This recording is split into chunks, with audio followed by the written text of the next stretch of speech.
Good evening, students. I welcome you all again to our revision class.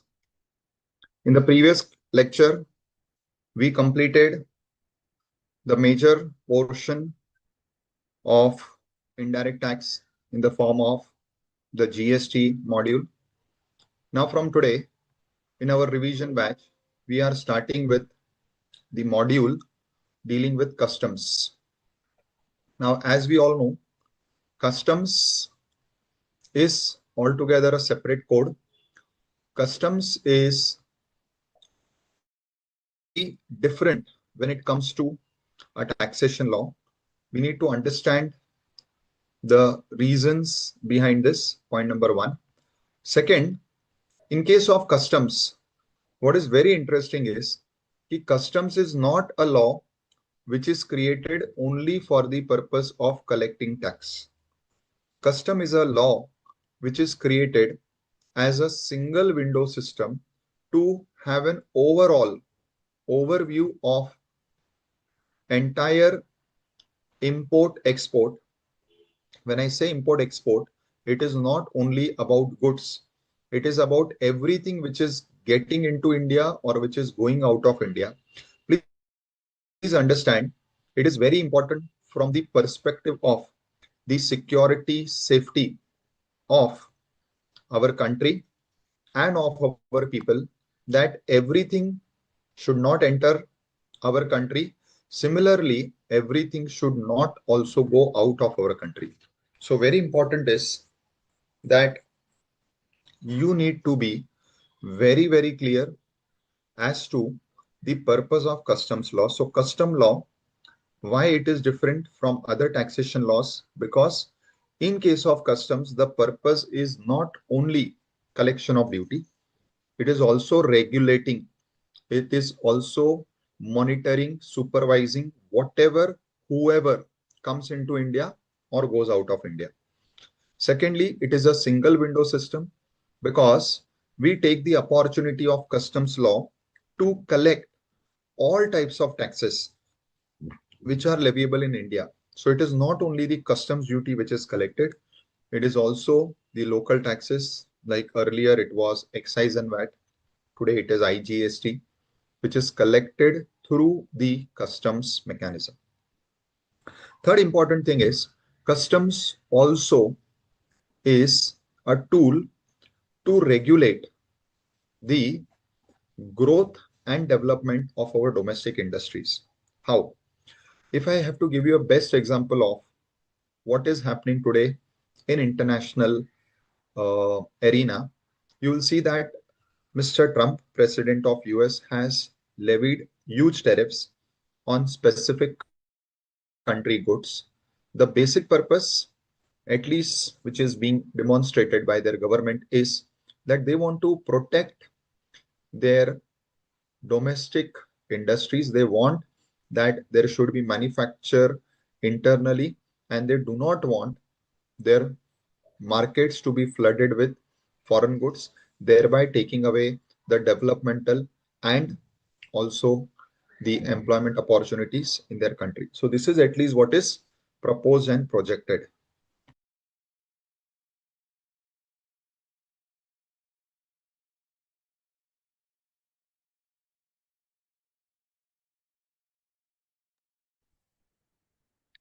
So when we look at customs, customs also becomes a tool to impose some specific heavy duties, which in India we call as protective duties, so that we can restrict the excessive import of certain goods or goods coming from certain countries. So this is how customs law is different from other laws. Now let us go to the revision part of our today's syllabus.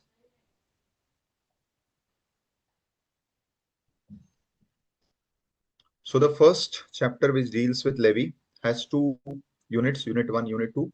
Unit 1 is a brief overall understanding of the custom provisions. So there is not much expected from unit 1 when it comes to exams. So basically custom, the word is derived, or the duty of custom customs has not evolved as a separate tax or levy. In fact, it was a custom, it was a tradition that whenever any person from an outside kingdom entered my kingdom and wanted to do business in my territory, the person had to take permission of the king. And for taking this permission, the person had to give some portion of his goods to the king or some valuable articles to the king to seek the permission to do business in that territory. So it was a custom. This custom was formalized into a tax. The first reference which I found is in Kautilya's Arthashastra, where you have the reference of a tax called as Shulka, which was imposed whenever a foreign territory person wanted to enter the kingdom. And over there, they had to pay compulsorily some amount, which would be either in the form of goods or later on the common exchangeable mudras. Like today, how we have currencies, at that time there were mudras made of different metals. So that was at that time called as shulk. This later on, when Britishers started ruling India, if we can say so, so they brought in different types of customs act. At that time, the major transport was through sea. So first we had the Sea Customs Act. Thereafter, we had the Land Custom Act. We had the Air Customs Act. So there were different customs act for different transports. Later on, post independence, all these were merged by our parliament into one single act in the year 1962 called as the Customs Act. Further, we had another separate act where all the rates of taxes were given for levying customs, which was called as the Customs Tariff Act. Prior to that, as you can see, we had the Sea Customs, in Bonded Warehouse Act, Land Customs. So we had different Customs Act, which was merged into one. Then, as we all know, to levy duty, you need to have an entry empowering you. This entry or entries is provided in 7th schedule to constitution, in which if we want to refer to a central law, it is given list 1. List 1 entry 83 is the entry which provides for the power to the union, that is the parliament, to levy duties of customs, which is present even today. It reads as duties of customs including export duties. Now this is interesting. When we refer to customs, the custom was to take duty only when a person was coming into your territory. So since we continued that and called it as customs duty, hence the entry is specifically saying including export duties. So it means somewhere they want to imply that when we say customs, it would only refer to import. This is interesting. This is just for your academic importance. Now, when we proceed further, this Article 286, you should know, this Article 286 of the Constitution is imposing restriction on the state government. What it says, that no state government can impose any tax on any supply which takes place outside their state or which takes place in the course of import. So that is why by default, import and all types of interstate transactions are outside the levy of state. So state do not have the power to levy. So today also, even in GST, the entire customs is covered under the IGST. So import, whenever it happens, what is applicable is the IGST. And you all know IGST is under the prerogative only of the center. I'm sure you'll know this, that states do not have the power to levy or collect IGST. Yes, I agree that half of IGST is the state portion, but the power to levy and collect is with center, and later on it can be given to the states as per the provisions made in the law. Now, the entire customs law is divided into 17 chapters. Then we have some definitions relevant to customs. Now, what is very important in customs is that we normally say what is import is bringing into India, and India is defined to even mean the territorial waters. Now, what is territorial waters? So, territorial waters means the area in the waters up to 12 nautical miles from the land portion. Land portion over here is technically called as the baseline. So, wherever the baseline is there, that is the land portion ends. From there, 12 nautical miles into the sea is your customs territory. Remember this. So the customs territory, I'm sorry, the territorial waters of India will extend 12 nautical miles into the sea. Then you have another concept called as the Indian custom waters. It means water extending into the sea up to the limit of exclusive economic zone under Section 7 of the Territorial Waters Continental Shelf Exclusive Economic Zone Maritime Zone Act.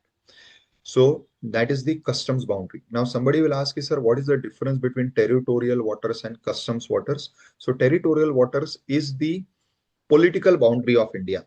So that is what is India internationally for all purposes. But customs boundary is extending up to the exclusive economic zone, which is today up to 1200 nautical miles from the baseline. What is important to be noted here, students, is the difference is that when we say this is our customs boundary or this is our customs water, the purpose is to empower the custom authorities to take various actions which are provided in the customs law. Example, if they want to check a ship, they can board a ship till it is in the 200 nautical miles, because up to 200 nautical miles, it is the custom waters. That is, they have the jurisdiction. Similarly, if they want to seize a person, or if they want to seize a ship, or if they even want to blast a ship, if some ship is trying to run away, in that case, they have the power to do so up to 200 nautical miles, which is the Indian custom waters. A rough calculation is given again only for your academic knowledge. So how much is one nautical mile? So one nautical mile in terms of our land kilometers is roughly 1.9 kilometers. So 1.9 kilometer, or roughly you can say averagely 2 kilometers of land distance is equal to 1 nautical mile. So when we say 12 nautical miles, it is 24 kilometers into the sea.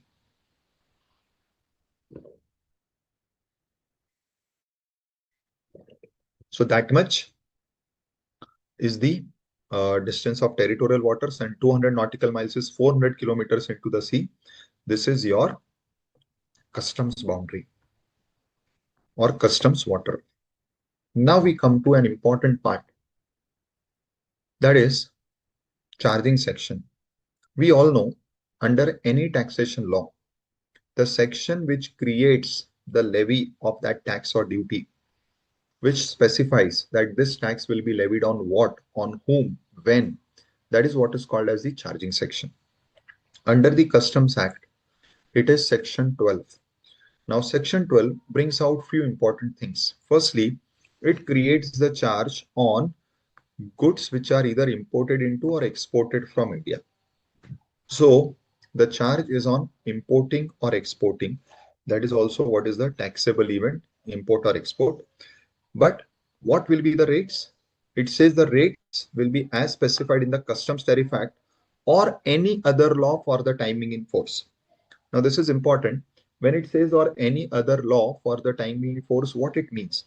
It means that there is a possibility that the rate may not only be provided in your customs tariff act, but some other acts. What is these some other acts? So if you remember, I had mentioned today at the start that customs is a single window system where even certain local taxes are recovered. So when you want to recover GST, which we'll study further how it is recovered, at that time, the rate of GST is not given in the Customs Tariff Act. For that, you have to come to the GST's law. So the rate for IGST, which is levied at the time of import, will be taken from the GST law. Similarly, you have different special duties and taxes which are recovered along with customs. All those are to be referred from their respective acts. So what does the charging section says? That customs duties are levied at the time of import export, but for the rates you will see the customs tariff act, which will only provide you rates for import and export, but for all other taxes you have to go to respective act. So rates are as specified in customs tariff act or any other law for the timing in force. Next very important thing which it says that we are not distinguishing between government or private. So imports done by government is at par with import done by any other private entity. In other words, we will be levying import duties, customs duties on government equally as we levy on others. Yes, there is a possibility that for specified reasons, where government is importing anything, they may enjoy exemption that is applicable even to us also. But otherwise, government is covered under the charging section. Now comes the most important part, that is the taxable event. What is taxable event? Again, we know it is that activity on which the tax is attracted. It is doing of a particular act which attracts the tax. That is what is the taxable event. Now under customs, the taxable event is import export. Export is simple when the goods go out of India, that is export. But when we talk about imports, the scenario is slightly different. Please understand this properly, because if you understand what I'm going to explain next, understanding many provisions of the custom law will be very, very convenient. Now, what is this point? The point is literally section 12 means that customs duty shall be levied when goods are imported into India. This is the literal reading of section 12. Now, literally interpreting this means what? Means bringing into India, because import is defined as bringing into India from a place outside India. Now, interestingly, India is defined to mean that boundary which is in the sea or at 12 nautical mile distance from the baseline, and the extended line in the airspace also. But practically understand, when a ship enters that boundary which is in the sea at 12 nautical miles distance, or a plane enters our airspace, it is impossible. I'm using the word impossible because literally it is highly impractical for any government, any law to collect the tax at that point of time. Also, it is not possible for any government to regulate. That is why there was multiple situations when this law was brought into force. I'll give you one example, that a ship entered that 12 nautical mile territory and it sank. So the ship sank when it was in Indian territorial waters. Now a big question arose, whether customs duty has to be payable. If you go by the literal reading and the literal interpretation of section 12, which says bringing into India from a place outside India. So the moment the ship comes into India, that is a 12 nautical miles boundary, or a plane enters the airspace of India, technically import has happened. So duty is attracted. But the challenge was, what will happen if any such incident happens, that the plane crashes, the ship has sank, or for any reason, let us say, after coming into India, it is again taken outside. Now, interesting scenarios. In this particular case, a practical challenge was, as an importer, if I have not received my goods, why should I pay the tax? To resolve this, we had some landmark decisions, the major one being Garden Silk Mills case and Apar Industries case. In these cases, the Honorable Supreme Court gave the final position, which is even applicable today. What is the final position? So, for the purpose of Section 12, which says that levy is on import, and import means bringing into India, and India means the 12 nautical mile boundary, Honorable Supreme Court said that for all practical purposes, the law will be implemented or understood like this, that when a ship, a plane enters this territorial boundary, importation will start. But it will not conclude. In other words, the taxable event will not be said to have reached merely when the ship or the plane enters the territorial boundary. Then further, the Honorable Court said, importation will be said to be concluded. In other words, the taxable event being triggered when the importer clears the goods by filing a bill of entry. Interestingly, clearance means clearance finally from the custom authorities. So conclusion is, until the importer finally clears the goods from the custom authorities, till that moment, there is no levy. So I'll give you the timeline. Let us say the ship enters or comes inside that territorial boundary on 1st of November. Ship reaches our port and unload the goods on 5th of November, you as an importer file bill of entry for home consumption. Remember these words, very important. Bill of entry for home consumption on 25th of November. So out of these timelines, the import may have started on 1st November when the ship entered India, but taxable event being reached on 25th of November. Now, interestingly, adding to this, in customs, you file bill of entry, which is an application requesting the customs to clear your goods for three purposes. One, for taking the goods, which is called as clearance for home consumption or bill of entry for home consumption. Two, for re-exporting. So let us say these goods which are coming into India, let us say you have imported from China and you want to send it to France. So maybe you may not be interested in bringing inside India. From there itself, once the goods land there, you may just change the packing, and from another ship going to France, you will dispatch it. So you simply file bill of entry informing the customs that I do not want the goods inside India. I want them to be sent to another country, which is called as bill of entry for re-export. Third scenario is where you want the goods, but not now. You want it at a later date. Importantly, you'll study later in the procedures that when the goods or the ship comes inside India and the goods are unloaded, firstly, the goods are in the custody of port trust authorities, who is called as the custodian. Law says, as an importer, the goods should be cleared from this port trust within 30 days. Otherwise, they have the power to confiscate, seize, and even sell off your goods by auction. So, it is obligatory on an importer to file the bill of entry within 30 days to remove the goods from the port. But interestingly, custom law also provides a concept which is called as warehousing. Means what? If as an importer, I do not want the goods immediately today, reason number one. Reason number two, generally import happens in bulks for all reasons of cost saving, etc. So I have imported huge quantity, but I do not have that much space in the factory. So even if I get the goods cleared today, I do not have the space to keep it in my factory. So for these varied reasons, the customs law itself provides that you may keep the goods with the custom authorities in their warehouse, which is called as custom warehouse or bonded warehouse. Interestingly, where you want to keep the goods in custom warehouse, today you first file bill of entry so that the goods are removed from the port, for which you have the maximum timeline of 30 days. In this bill of entry, you say it is bill of entry for warehousing.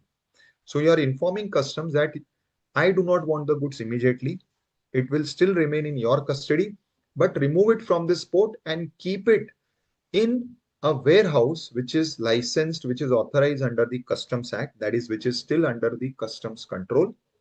And this warehouse may be as near as next to my factory if there is any customs warehouse there. So it is very much inside India. This is what I want to bring out.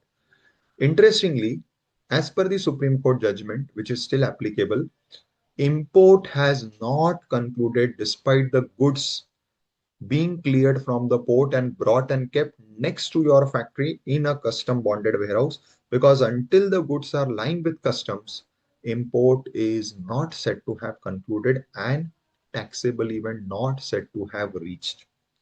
In other words, you won't have to pay a single rupee of any customs duty until you finally file the second bill of entry, which is called as X bond bill of entry, or which is again called as bill of entry for home consumption. So now the goods were in warehouse because initially you filed bill of entry for warehousing. So they were removed from port, kept in the warehouse. After 5, 6 months, now when you need the goods, or as and when you need the goods, you can remove the goods by filing the bill of entry for home consumption, for clearance for home consumption, and now only you are required to actually pay the duty. So this is the extent of taxable event. So in customs, especially in case of imports, literally import happens at that 12 nautical mile border. But for all practical reasons, import will be considered to have concluded only when importer clears the goods finally for home consumption.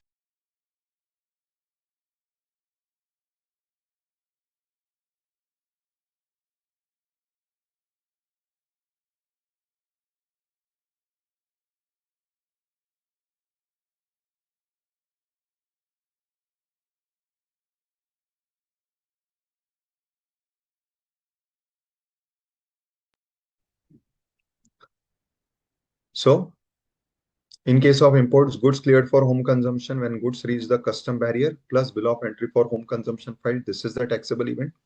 For goods which have to be warehoused, firstly you will file a bill of entry, but that will be for warehousing. And custom barriers would be crossed when goods sought to be taken out of custom and brought to mass of the goods in the country. In short, when you file the bill of entry for home consumption. So until the goods are kept in warehouse, custom bonded warehouse, still the importation has not concluded. It will conclude only when you file the bill of entry for clearing the goods and bringing it to your factory. That is where 12 not that is where the taxable event concludes. Now, when we will study in detail in the next chapter about the types of duties, we will study about the Customs Tariff Act. Broadly, the Customs Tariff Act is divided into two parts. Schedule 1, which gives the duty and the list of goods for import. Schedule 2 gives a list of duty for export. So list 1, first schedule, import duties. List 2 or second schedule, export duties, right?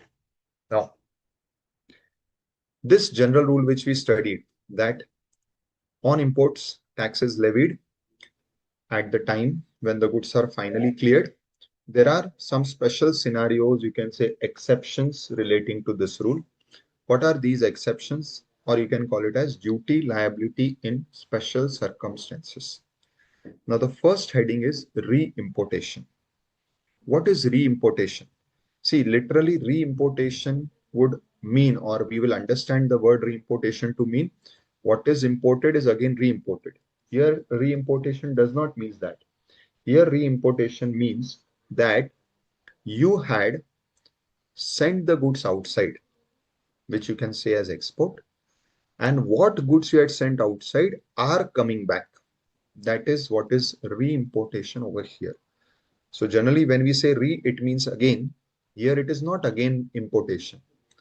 Here it is what you exported that is coming back. That is what is re-importation.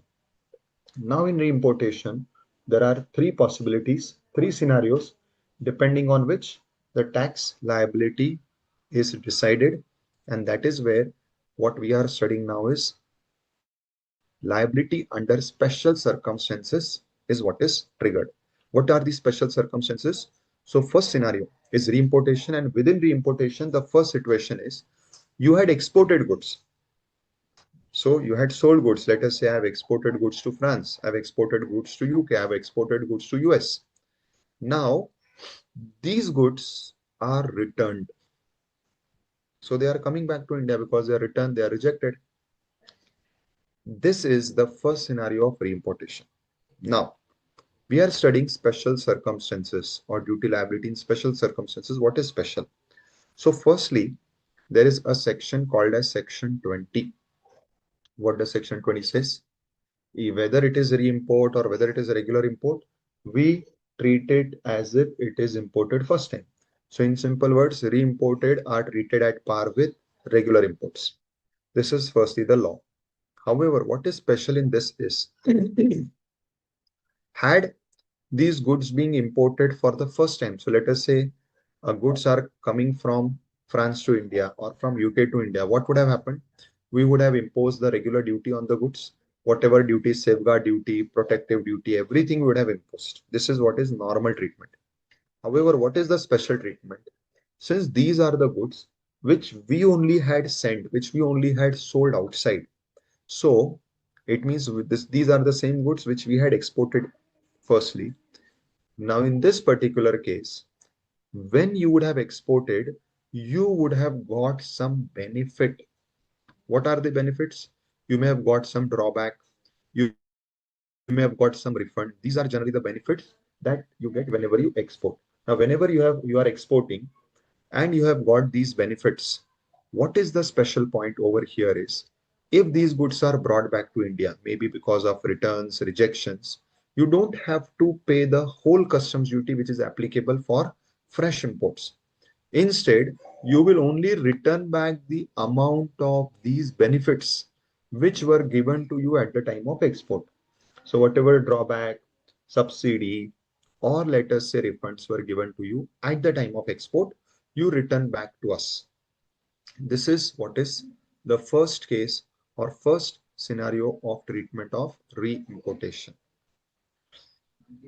Second, the second scenario of re-importation is where goods you had sent outside were not sold outside. The goods which you have sent outside were sent outside for repairs, and after being repaired, now they are brought back. So let us say in this case, what will happen?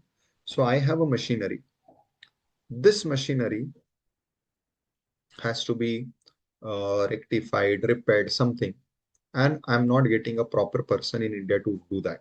So I send this machinery to Germany for being repaired. Now, where such goods which are sent by me originally for repairing are coming back, then again they fall in the category of re-importation. Why? Because I had only sent them, and now after the purpose is completed, like repairs, they are coming back. In such a scenario, the machinery which I had sent originally is the same machinery which is coming back. So why should I pay duty on the entire machinery? So the logic is, since the same machinery which you had sent is coming back, so we are not going to take from you the whole customs duty on the machine. Rather, what we will do is, we will only ask you to pay duty which is on the value of repairs which are done.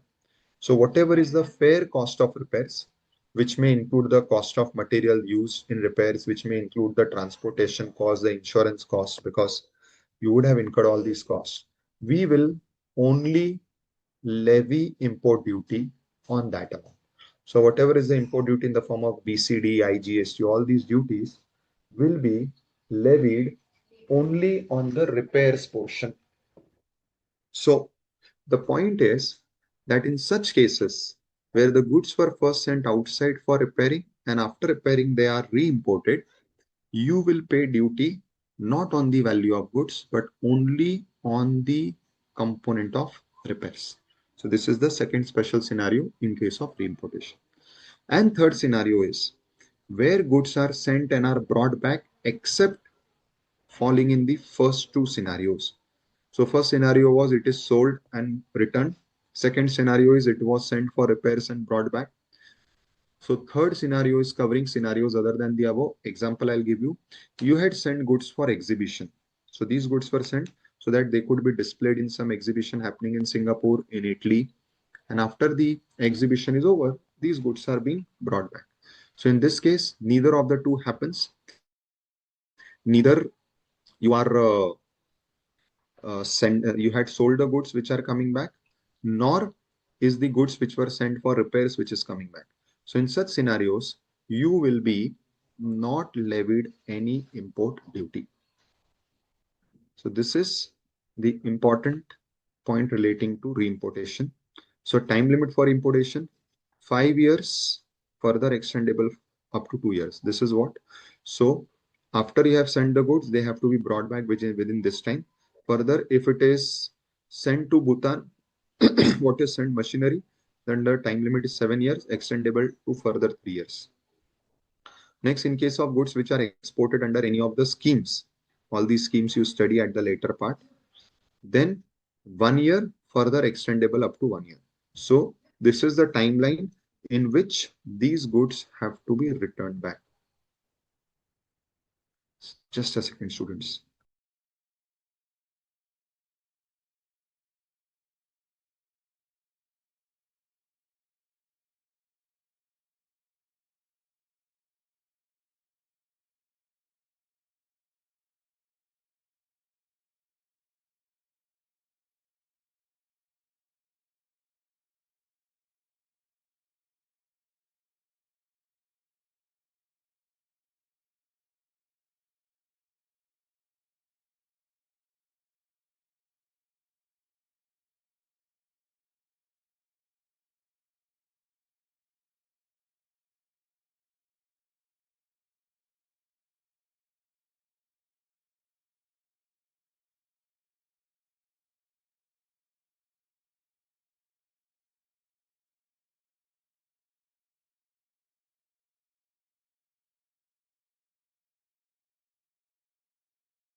Sorry.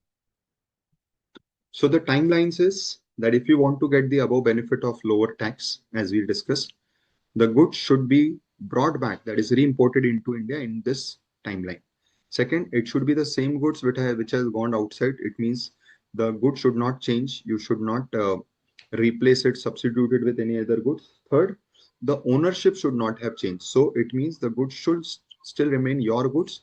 It means you are still the owner. It should not happen that Mr. A has sent it and Mr. B is importing it. So that should not happen. So the same person should import or re-import the goods. Now in this category, the second scenario is exemption to import of goods and parts thereof for repairs, reconditioning, reprocessing, remaking, etc. Now what is this point?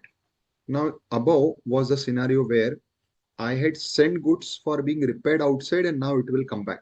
That was the above point. Now this point is where somebody had sent goods to India so that you repair it and send it back. So now we are looking at a scenario where goods are coming to India for repairs and they would be resent. Now the question is, which are these goods which are coming to India for repairs? These are the goods which originally you had exported.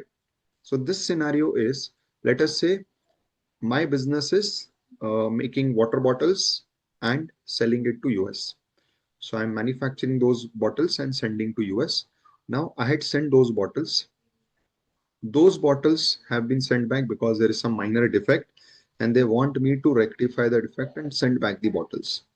So the goods which I had originally exported have come back or are coming back for repairs or some type of reconditioning, reprocessing, and I will be again sending it back. So now in this scenario, exported goods re-imported now and will be re-exported. Now in this scenario, what will happen when these exported goods are re-imported? So for this, what the law says or this special point says that if these conditions are fulfilled, there will be no tax at the time of their re-importation. Why? Because firstly, these are the goods which you had only sent outside, and after repairs in India, it will again go outside. It means eventually these goods will never remain in India. Hence, they are saying that there will be no duty. Now, what are the conditions? The goods manufactured in India and re-imported for repair, reconditioning other than specified goods. So except for some specified goods, this rule is applicable. Now, interestingly, you had originally exported it. So first timeline limit is within how much period it should be brought in India. And then second timeline is after bringing it into India for repair, within what time it should go back. So these two timelines you have to study and remember. First is, what is the time limit for re-importation? That is from the date of your original export, within what time, if it comes into India, I will give you this benefit. So 3 years general rule. And if your goods had been sent to Nepal, Bhutan, it can come to India for repair, remaking, etc. up to 10 years. Now, after coming into India, it should be again resent outside within 6 months, extendable up to 1 year. So after reimportation, within 6 months or maximum up to 1 year, it should be sent back. Again, the same condition, the goods should be identified to the satisfaction of the commissioner, sorry, ACDC of customs as being the same goods. And for doing all this, you should give a bond to give them an assurance that, boss, we will be following the GST law in customs law in totality.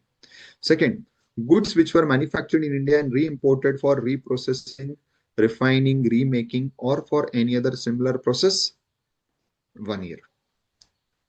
So these are the two timelines given, and within these timelines, firstly, they have to be re-imported, and thereafter, after repairs, renovation, they have to be re-exported within 6 months, maximum 1 year. Now coming to the second special scenario, which is given in section 21. Now what this second special scenario talks about.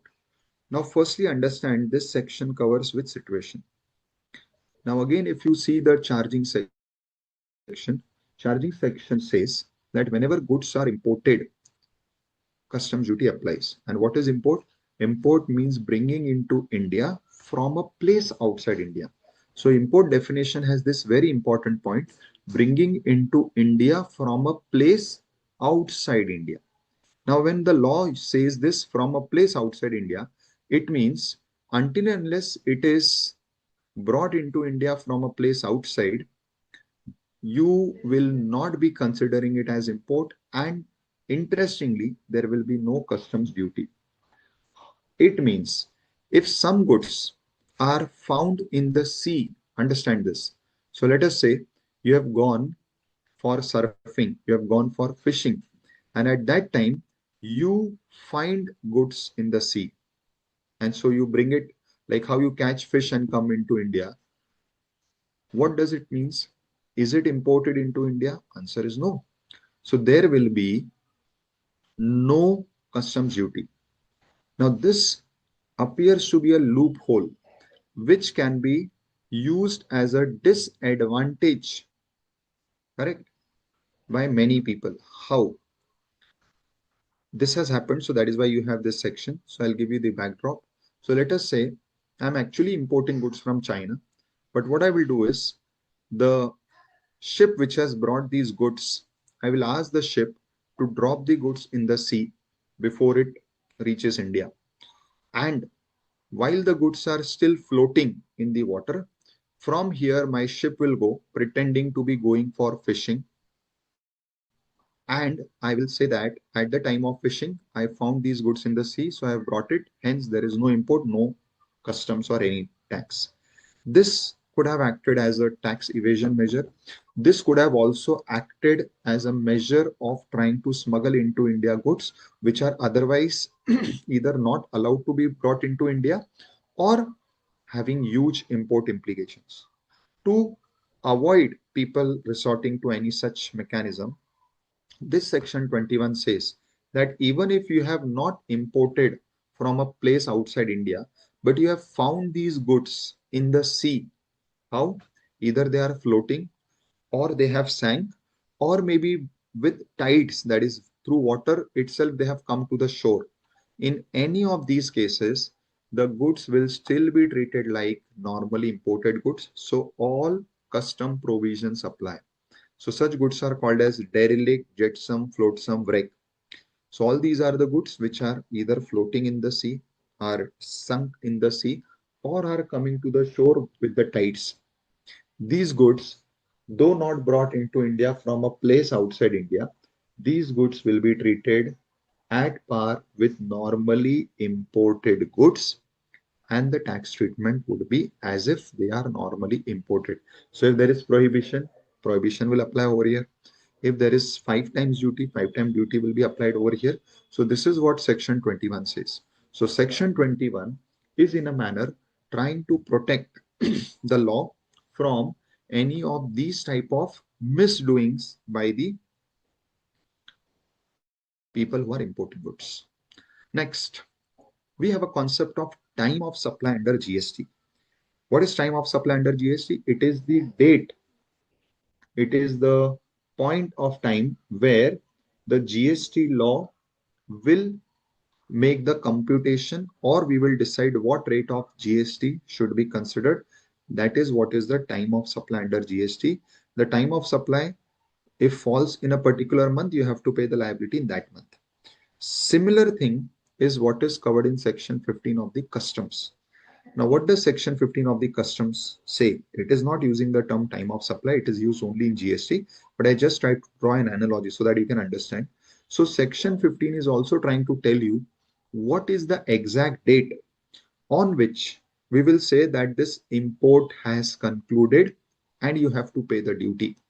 So section 15 helps you in determining what will be the rate, or I should say, which date you should see for finding the rate of duty, because the rate of customs duty may be vary. So which dates rate of duty has to be taken. Secondly, which dates tariff value has to be taken. So for both things, section 15 is dealing with which dates rate, which dates value. So first, where the goods are entered for home consumption, it means after importation, you are directly filing bill of entry for home consumption. In such cases, the law says what is the date? The date is the date of filing of bill of entry or the date on which entry inward permission was given to the vessel aircraft, whichever is later. So if let us say ship got the entry inward permission on 5th of November, you filed the bill of entry today. So today's date is the relevant date. Vice versa, you filed bill of entry in advance on 1st of November and ship got the entry inwards on 5th of November. In this case, 1st November is the date of bill of entry, but 5th November is the date of entry inwards. So you will take 5th November, whichever is later. Next, where the goods were not cleared immediately at the port, you had filed the bill of entry originally for keeping it in warehouse. Now, when the goods are in warehouse, now you are filing bill of entry for clearing the goods from warehouse. So it is clearing of for home consumption, but from warehouse. In such case, you had already filed the first bill of entry at the port, asking the customs to remove the goods from port and shift it to warehouse. That bill of entry is not relevant. Means that date's bill of entry's date is not relevant. But the second bill of entry, which you will file to remove the goods from warehouse, that date is the relevant date. So it is the date on which the bill of entry for home consumption is filed in respect of such goods. Because here you had already filed the first bill of entry at port, asking the customs to remove the goods from port and shift it to warehouse. That bill of entry's date is not relevant. The second bill of entry, which is also called as the ex-bond bill of entry, that bill of entry's date is the relevant date. Third, any other goods, date of payment of duty. Now, what will come under this? Many times, where the goods are confiscated by the customs for different reasons, and the customs is now selling the goods by way of auction, then for such auction goods, nobody is filing bill of entry. Then what will be the relevant date? That is the date in which you pay the duty. So after auction, the person is required to pay the duty. So that date is the relevant date. Now, some other special provisions in relation to levy. Now, remember one rule, students. Now, goods coming into India is not sufficient for levying import. I hope you would have understood by now. Then it is the clearance of goods by the importer which is relevant. So, as per the Honorable Supreme Court's decision, which I discussed a while ago, the final trigger point is the date of clearance. Now, the situation is, let us say, originally the goods imported are 100, but for some reason, what you clear is only 95. So the question is, if you are clearing 95, so the duty should be on 100, that is the goods which were originally imported, or 95, the goods which you are finally clearing. Now, going by the first part, what we discussed, that finally the duty liability is not on the goods which are coming into India, but on the goods which are being cleared. If you apply the same analogy, you get the answer. The answer is that you will have to pay duty on 95. This is what is being clear from these various provisions which we are going to see now. So first is section 13. It deals with those goods which were pilfered after they were brought into India. What is pilferage? Pilferage is petty theft. So let us say you have imported goods in cartons. Every carton has, let us say, 10 pieces. Now, when you clear the goods, you find that all the cartons which you had imported is there. But from few cartons, one or two pieces are missing.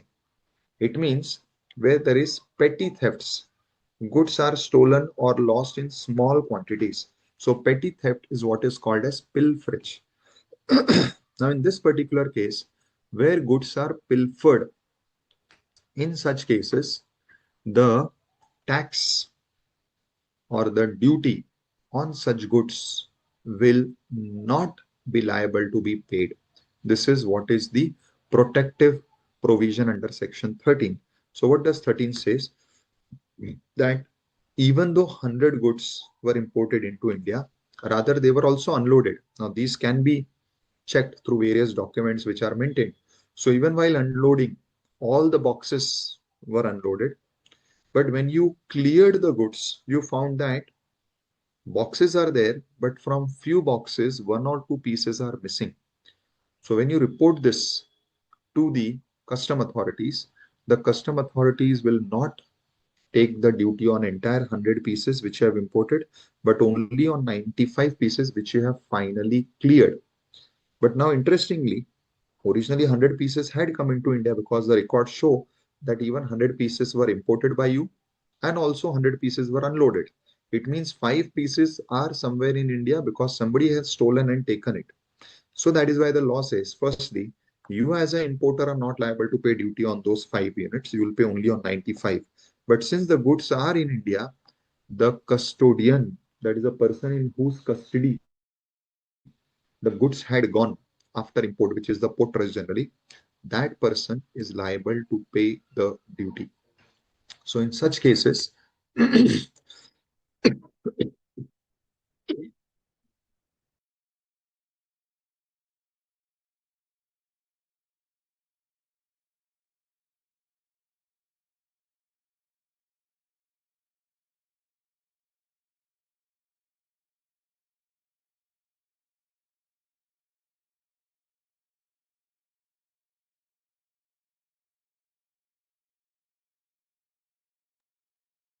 in such cases, importer does not have to pay the duty because as per whatever rule we have developed till now, duty is to be paid only on the goods which are cleared.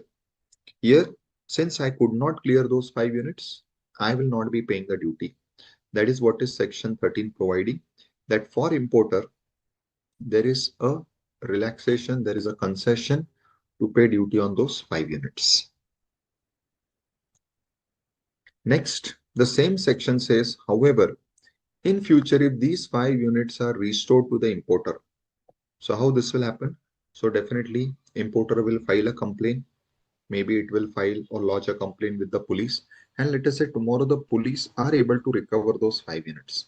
In such cases, now since the importer will be taking those 5 units, importer becomes liable to pay duty. Then comes another section 23. 23 deals with what? Here your entire box is lost. So in 13, few units from the box were stolen, which is pilferage. Here your entire box is stolen or lost or destroyed or even abandoned by you. Now this is interesting. Customs law allows the importer to abandon these goods. Abandon means your goods which are imported in your name, you don't want to take the goods, you relinquish the goods, you leave the goods at the port and go. In such cases, the law does not compel you to pay customs duty on that. Because again, the same logic, custom duty is on the goods which are cleared. Now here, if you have not cleared the goods, why should you be paying the duty? So when your goods are completely lost, completely destroyed, or you are abandoning the goods, the law says importer's duty will be remitted. And this you can do any time before the final clearance.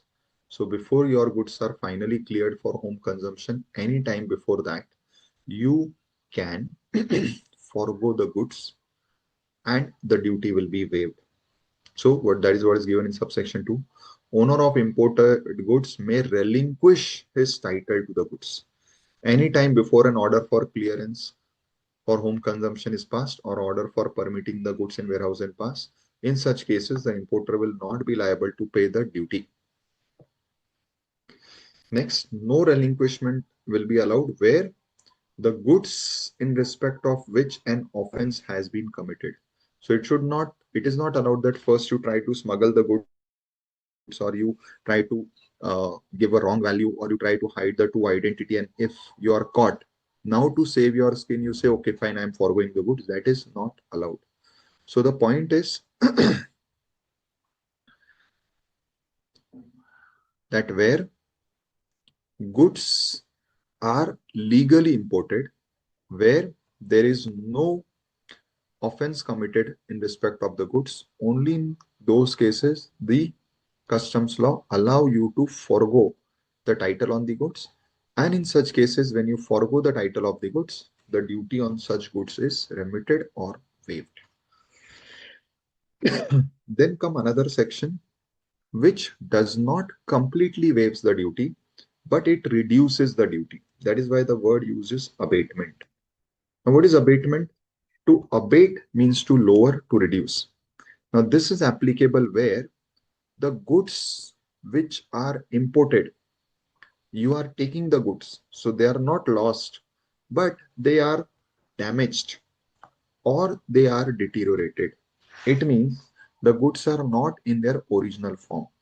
Now, when the goods are not in the original form, they are damaged, deteriorated, then in such situation, you will not be realizing the complete value of your goods. We all agree to this.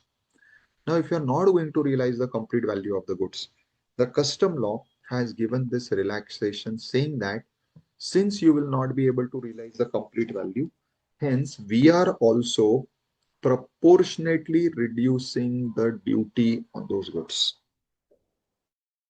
So what is abatement? Abatement is lowering the duty, but this will be allowed only where due to some accident or due to any type of situation which is beyond your control, the goods have got damaged or deteriorated. So any goods before or during unloading are damaged, that is by way of accident after unloading but before examination, or by way of accident in warehouse but before their actual clearance. So anytime up to the clearance, if by an accident the goods are damaged or deteriorated, and such accident should not be because of your involvement or your willful act or negligence, then in such cases the law says we will proportionately reduce the duty. How?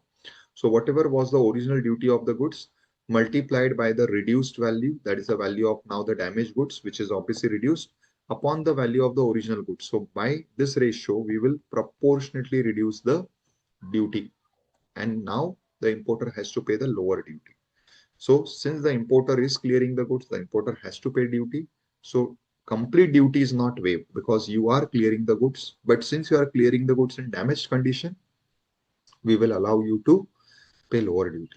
Now the question is, how is this numerator value, that is the value of damaged goods, computed? So it says the value of damaged goods will be computed on the basis of its sale price that the goods fetches in the market. So since these goods are damaged, now you cannot ascertain its true value except when it is finally sold. So we will take the sale proceeds at which these goods get sold in the market. So comparison between these three beneficial section is 13 waives the duty on the small quantities which are stolen, that is pilfered. 22 waives the duty on the 23 waives the duty on the complete goods which are destroyed, which are lost, or which are abandoned. And 22 only proportionately reduces the duty where the goods are damaged but are still cleared. Then you have another special scenario, which is section 24, which deals with denaturing or mutilation. What is denaturing? Denaturing, the word suggests that you are changing the nature. Mutilation means something which means you are overriding. So what is there? You are changing it, that is mutilating. Now, what is the scenario over here? Imported goods. So the goods which was imported is capable of more than one use. So let us say, I'm just taking a very naive example. You have imported milk. Now, milk can be put to multiple use. However, because it was getting deteriorated, you decided before its clearance to make it into a paneer.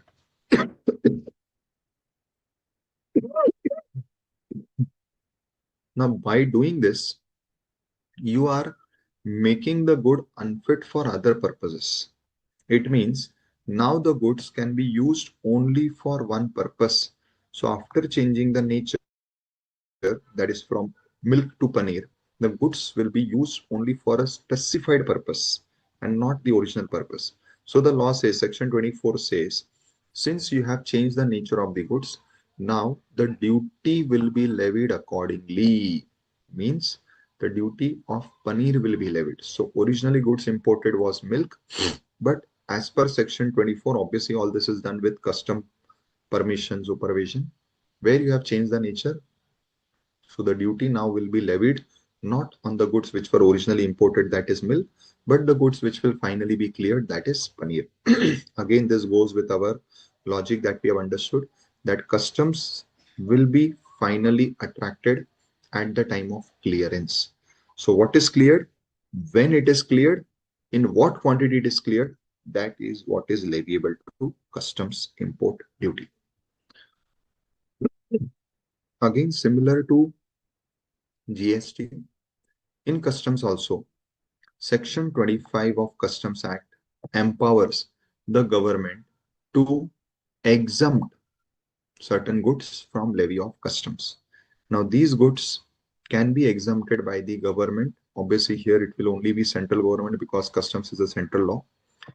As usual, it can be done only when it is in public interest to do so. Secondly, it will be done by way of a notification. Now here we have two types of exemption. Again, this is common in GST. Section 11 of CGST, SGST says that government can either provide general exemption, which will be by notification, or for a very specific scenario, it will do it by a special order.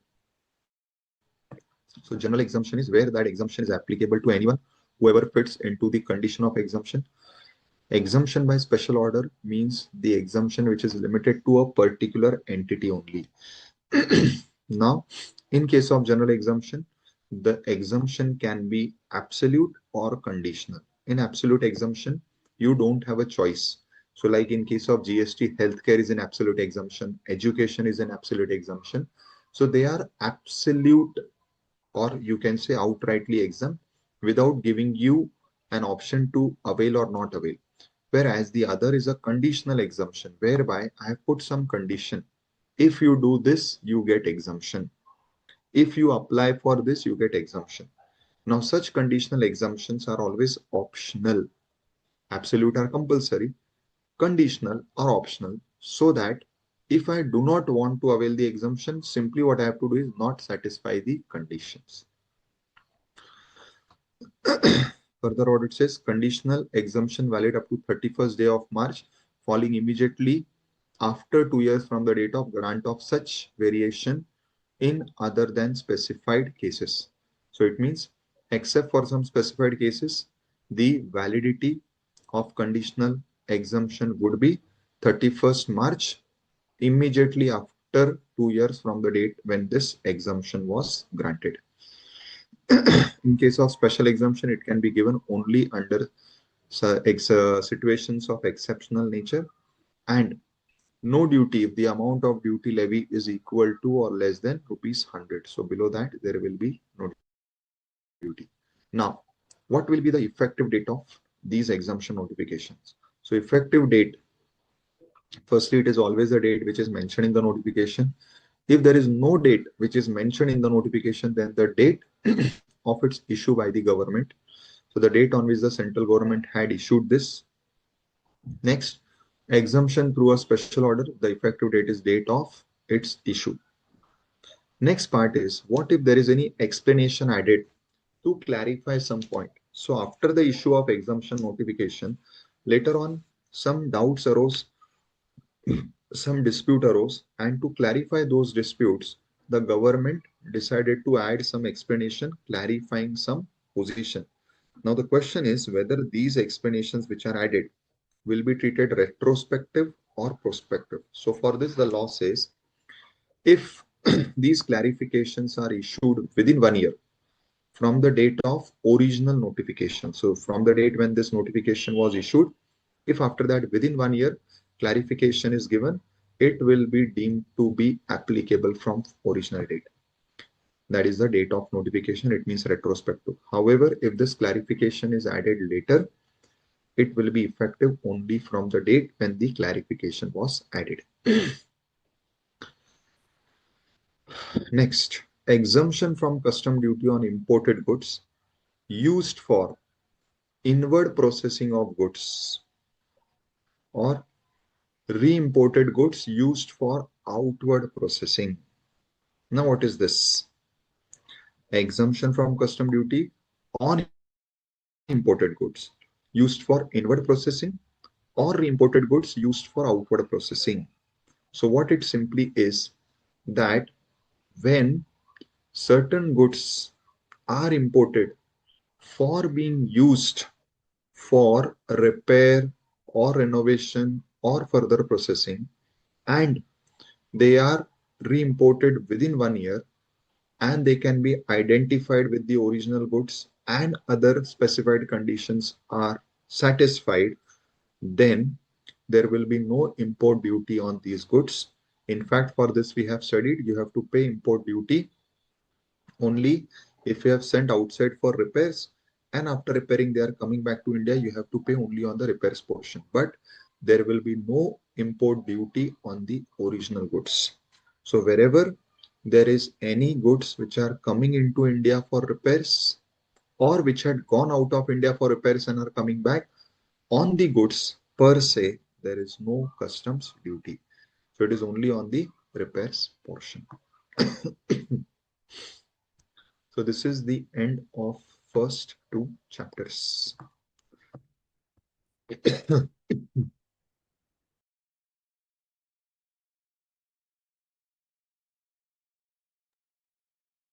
Now we come to the second chapter. Now second chapter is basically the customs tariff act. So in this chapter, we will be studying the customs tariff act to understand what are the different types of customs duty. So firstly, we go back to the original act, which is the Customs Act, where we studied in the previous chapter that Section 12 is the charging section. And Section 12 says that custom duties will be either on import or on export. And it further says at the rates which are specified in the Customs Tariff Act. So how do you come to Customs Tariff Act? Section 12 is the bridge or the linking provision. So main act is Customs Act. So everything you refer in Customs Act only. But for rate, you come to Customs Tariff Act because that is what is specified in Section 12 of the Customs Act. Now, when we come to Section 2 of the Customs Tariff Act, so now onwards, what we are discussing is only the Customs Tariff Act, that is not the main act, but the act providing for the custom duties. Section 2 says that you will be levied with the basic custom duty. So BCD stands for basic custom duty. Section 2 says this basic custom duty is provided in two schedules. Schedule 1 will provide the basic custom duty rate for imported goods. Schedule 2, which is covering only very limited number of goods, will provide the basic custom duty rate for the exported goods.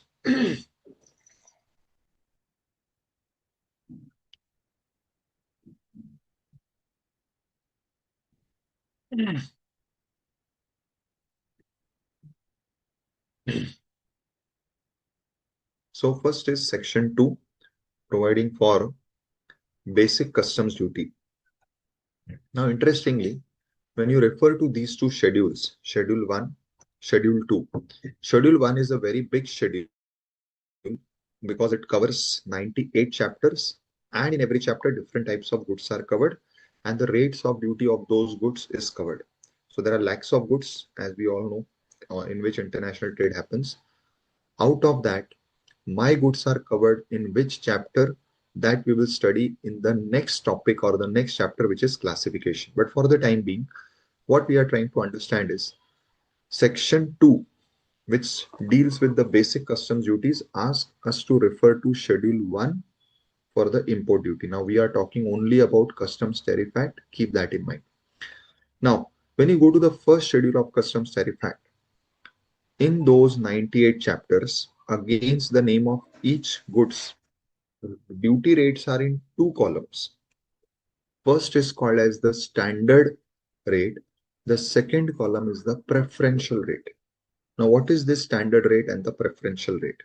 So one column, which is the standard rate, is the rate which is in general the rate applicable on import of those goods every time. However, you would have seen that our government officials, our foreign minister, or our prime minister regularly either visits outside India, or outside India dignitaries and government counterparts come to India. Whenever we meet them, either in India or outside, we sign with them multiple trade deals. And in those trade deals, many times we give them a preferential nation status, or we call them as our preferred nation or preferential nation. Now, when we give anybody the preferential nation status, in that case, understand this point, students, whenever we are giving them the preferential nation status, we are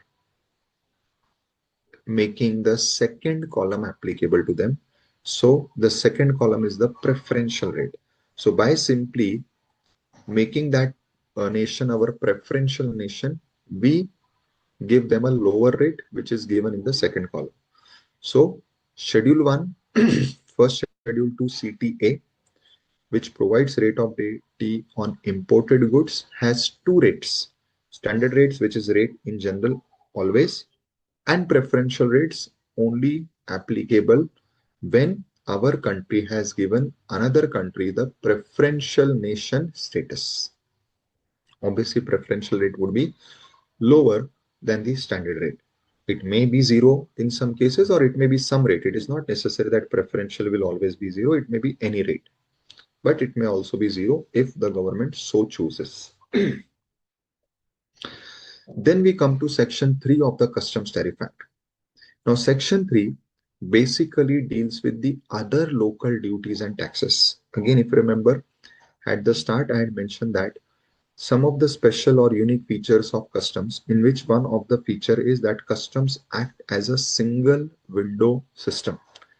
In this single window system, what customs do is it also collects the other local taxes and duties. Section 3 of the Customs Tariff Act is dealing with those additional duties of customs.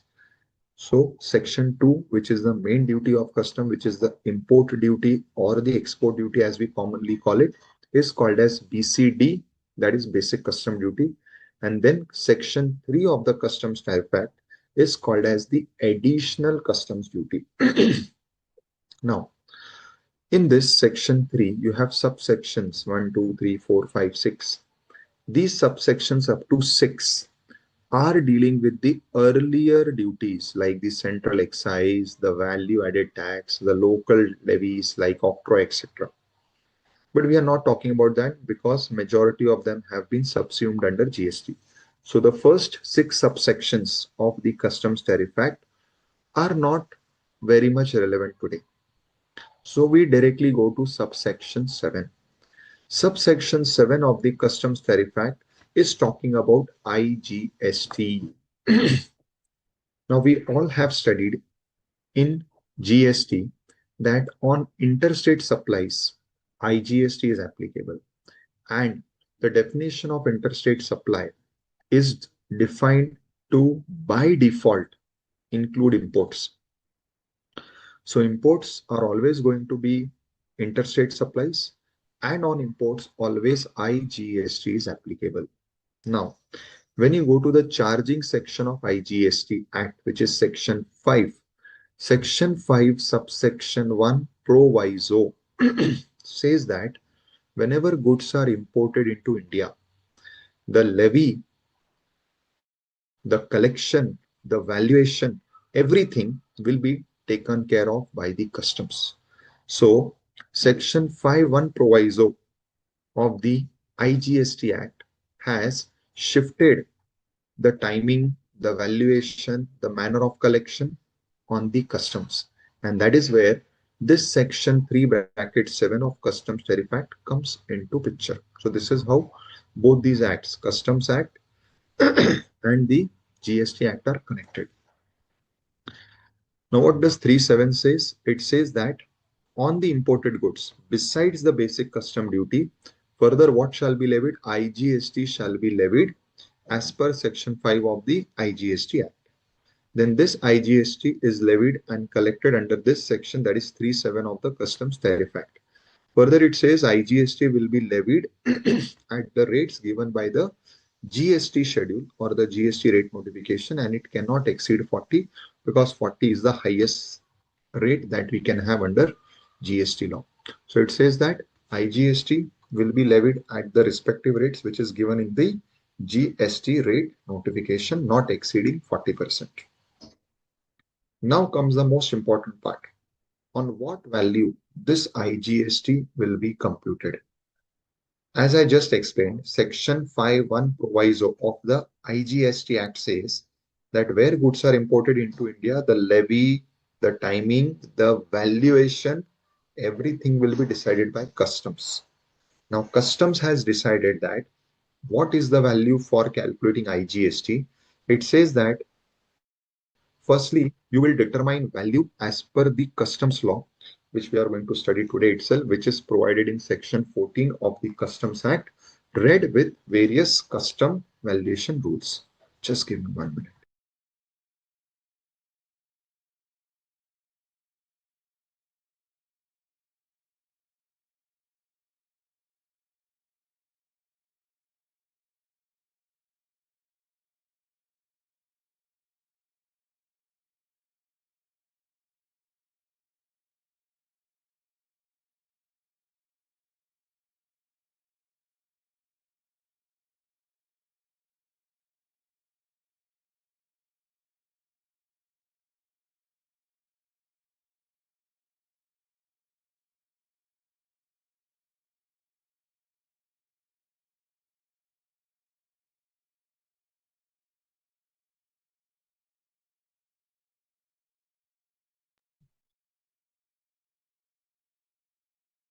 On what value will this IGST be computed?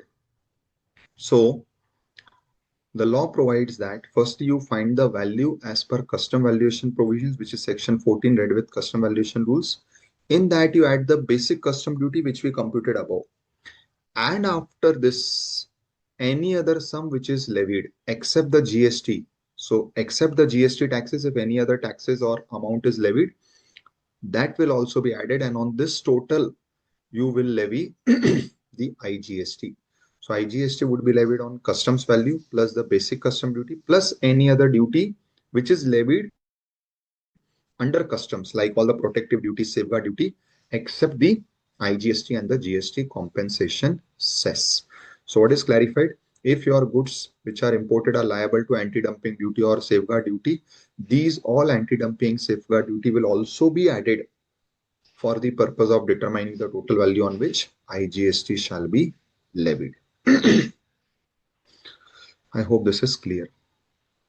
Now the next is where your goods were kept in warehouse and now they will be cleared from the warehouse. So this is one of the scenarios where warehouse goods are cleared. Now when warehouse goods are cleared, the customs duty will be calculated on what value?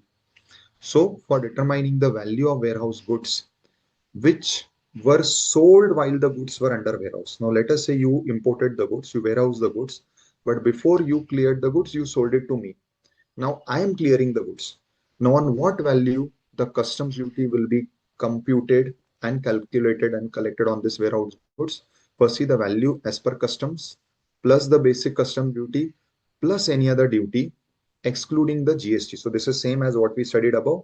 Or since you have sold these warehouse goods to me, so the sale value at which you have sold to me. So out of both these, whichever is higher. So logically, this will only be higher because you will be recovering everything from me. So whatever is higher, that will be taken as the value. Besides the customs duty and the IGST, you also have something called a social welfare surcharge, which is applicable on imported goods. Now, generally the rate is 10% of the basic customs duty. So whenever you have to calculate social welfare surcharge, it is fixed rate, it is 10%, but not of the value. It is 10% of the basic custom duty. So whatever was your import duty, basic customs duty, of that you take 10%, that is your rate for social welfare surcharge, and it is levied and collected on goods which are imported into India. Now why, not why, sorry, what duties are not included while counting social welfare surcharge? Simple words, social welfare surcharge is only on the basic custom duty. So what duties will not be counted or included for social welfare surcharge calculation? Safeguard, countervailing duty, anti-dumping duty. So any of these duties will not be included. Even IGST will not be included. Only basic customs duty will be included. Then the government is given the emergency powers to either enhance the export duty or even to enhance the import duty. So these are the emergency powers. So these duties which are given in the schedule can also be increased by the government if they feel that there is such urgency, because see, generally any changes in the law, and customs tariff act is a law, will be done by the parliament. But since we need to protect, hence this emergency powers are given. However, whenever emergency powers are given, it comes with a condition that the government should be able to prove that it was utmost necessary to exercise this emergency power of imposing or increasing either the export duty or the import duty. Now, beside this regular duty, we have some special duties under the customs. Now, these special duties are safeguard duties. Now, why these safeguard duties are uh, levied?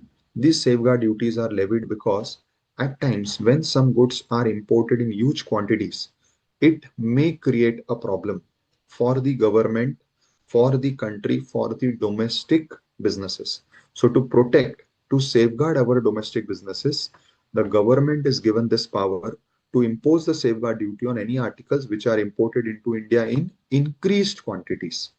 First condition. Second, it is imported in such quantities that it is either causing or it is threatening to cause serious injury to the domestic industry. So one, it has already caused or it may cause serious injury to our domestic industry.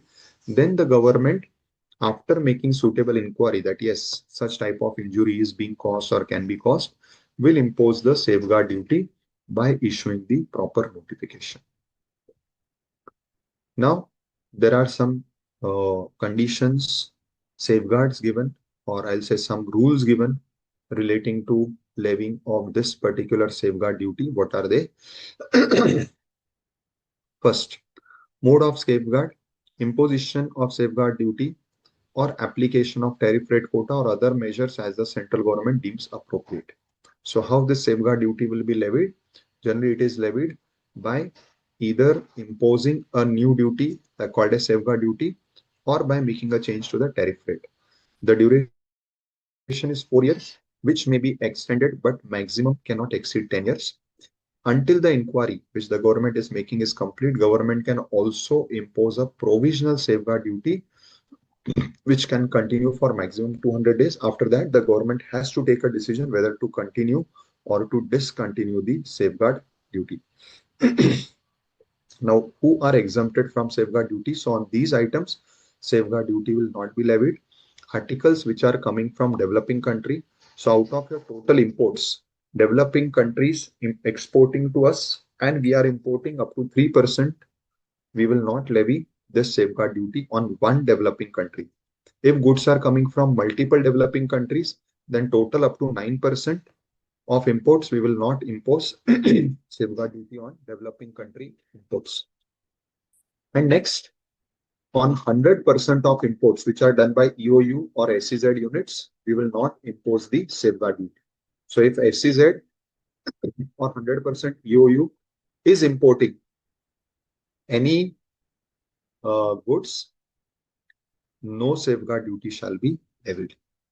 Then we have another protective duty called as the anti-dumping duty, which is levied under section 9A. Now, firstly, what is dumping? Dumping is a situation where goods are exported by a country to India at a price which is lower than the normal value of the goods. Like many times we say China does dumping in India. What it means? A goods whose normal value is 100 is exported to India at rupees 40. So when you do this, the goods will be sold to India in huge quantities because the price is very low. That is what is dumping. Now, whenever any such dumping is identified, the government has the power under this section to levy a safeguard duty, a protective duty called as anti-dumping duty. This dumping duty or anti-dumping duty will be equal to the margin of dumping. What is margin of dumping? It is the difference in the normal price of the goods and the price at which they are exported to India.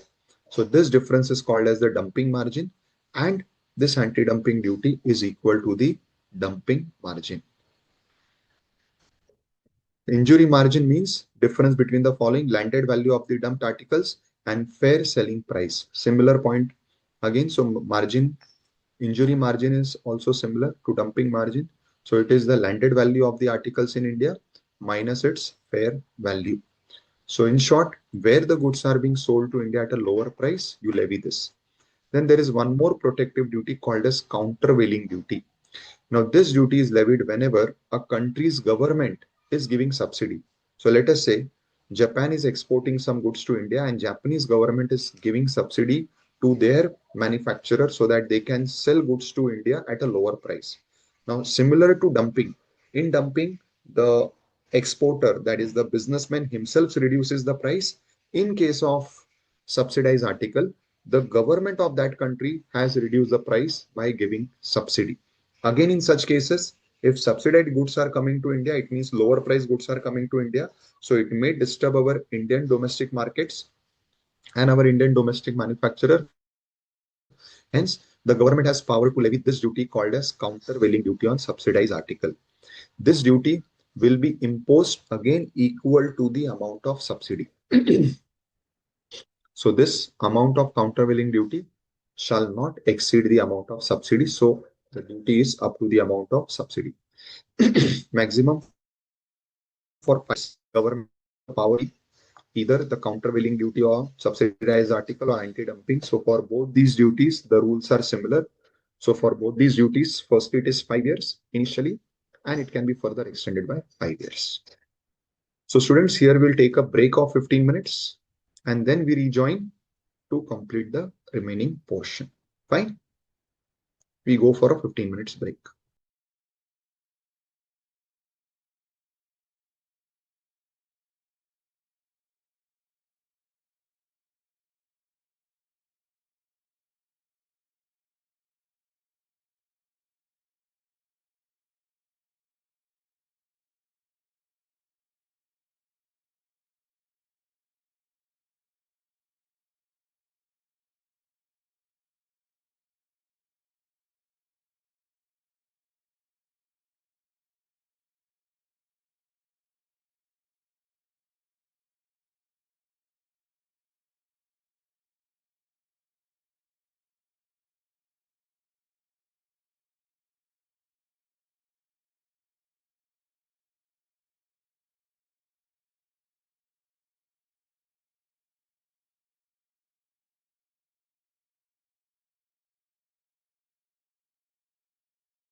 So these are the various duties that are levied as per the Customs Tariff Act. So you have the basic, then you have the IGST and the compensation cess of GST, then you have the social welfare surcharge of customs, and you have the protective duties under customs.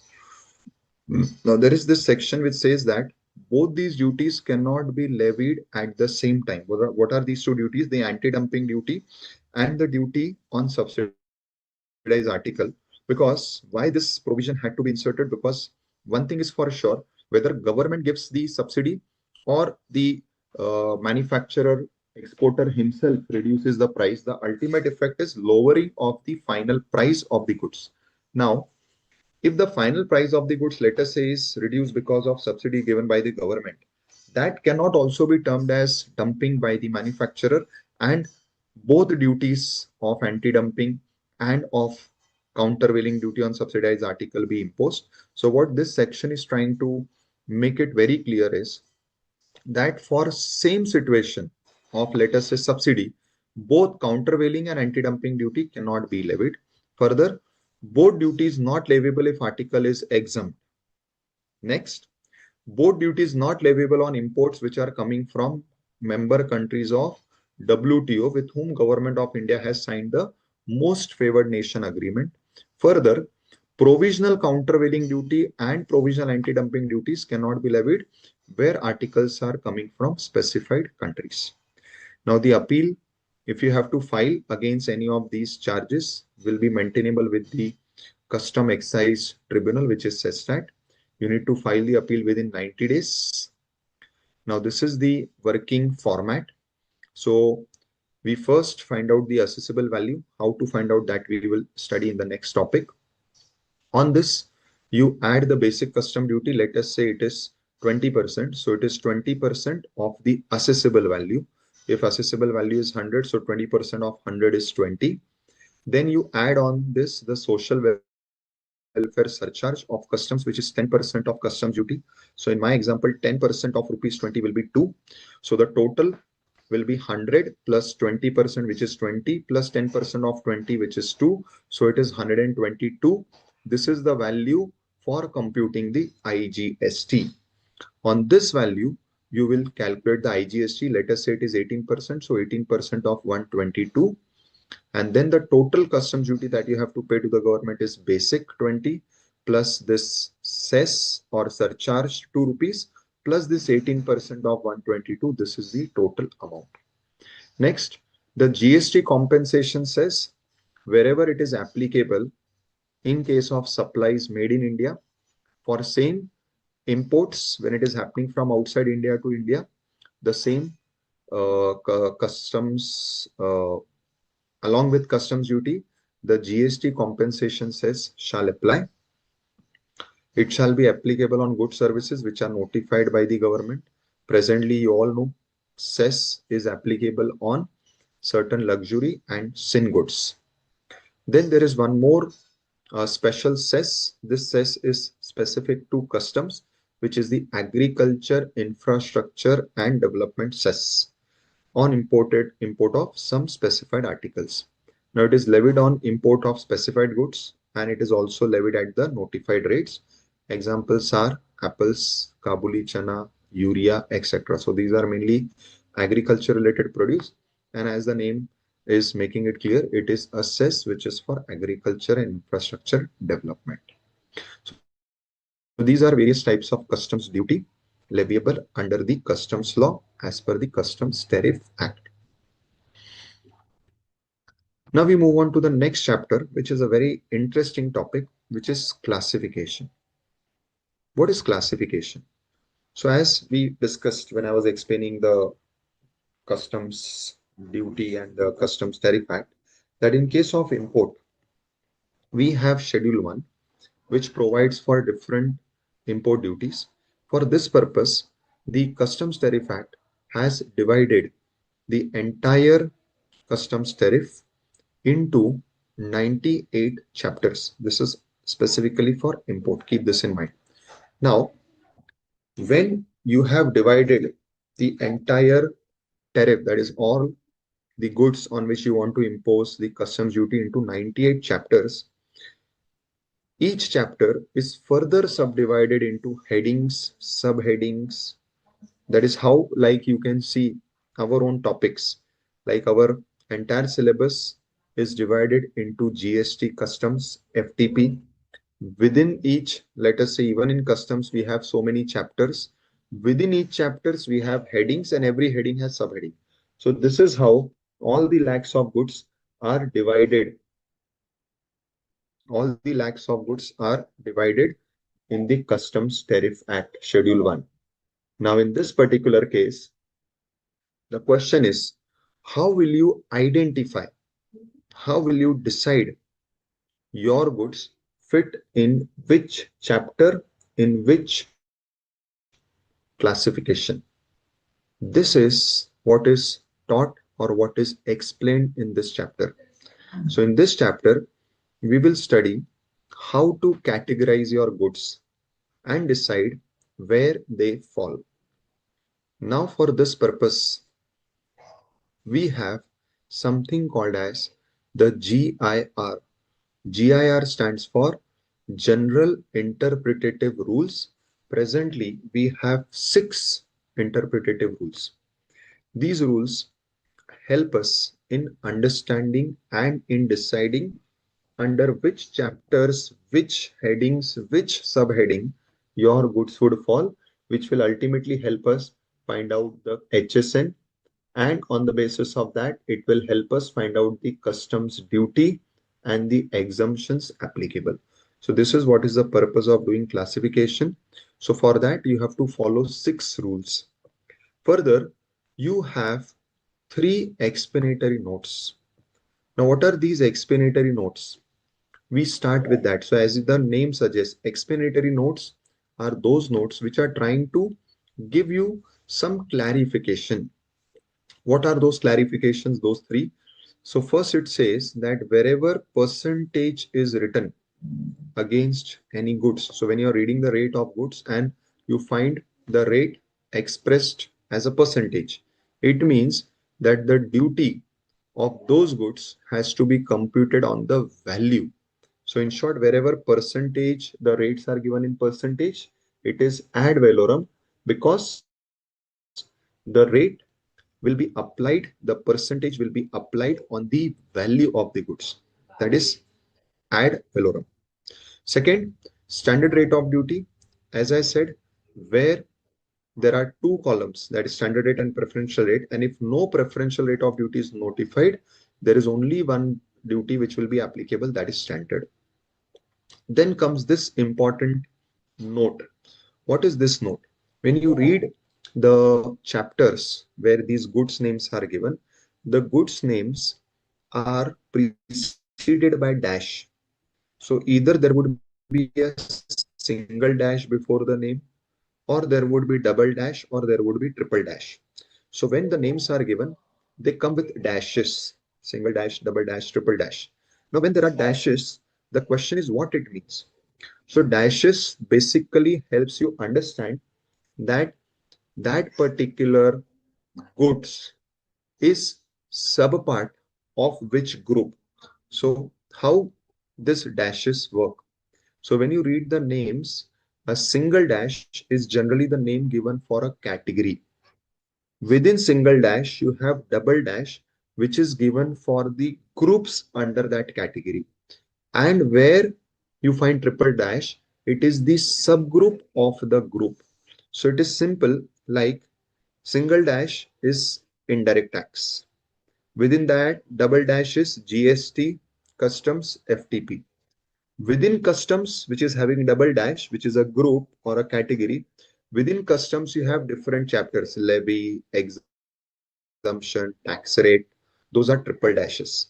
So when you are reading the tariff act, when you are reading each chapter and finding out the rates, you have to look at the dashes, because that dashes will help you understand it is that goods are subpart of which category.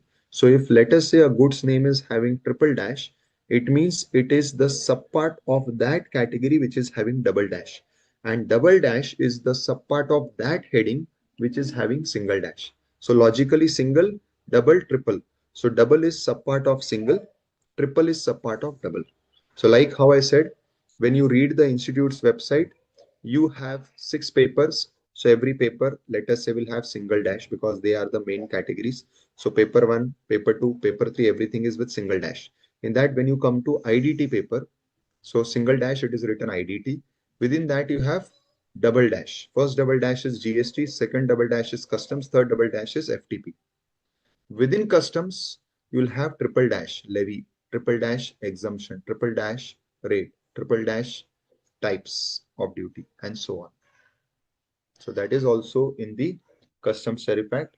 Against the name of goods, you have these dashes, which represents the category, the group, and the subgroup. Now, what are these rules? So, as I said, there are 6 rules. What are broadly these rules? So, rule 1 is your first rule or the general rule for interpretation. After that, you have specific rules. What is the specific rule? 2. First specific rule 2A is applicable where your goods are cleared in incomplete or unfinished forms. 2B is applicable where your goods are mixtures or combinations of different materials or substances. Rule 3 is applicable or covering those scenarios where after you were checking rule 2B, you were confused between 2 or more headings that where my goods will fall. So 3 will guide you. If 3 cannot help, rule 4 guides you. So this is how you follow these valuation rules from 1 to 4. Then 5 is dealing with the specific valuation rules applicable only for packing items. So the packing items, the containers, for their classification, you have to apply rule 5. And then rule 6 is giving you a guidance that how you identify a category by applying the above rules. Once you have identified the category, within that category, to identify subcategory, again repeat the above rules. So the rule which is applicable for deciding the headings, the same rules will be applicable for deciding the subheadings and so on.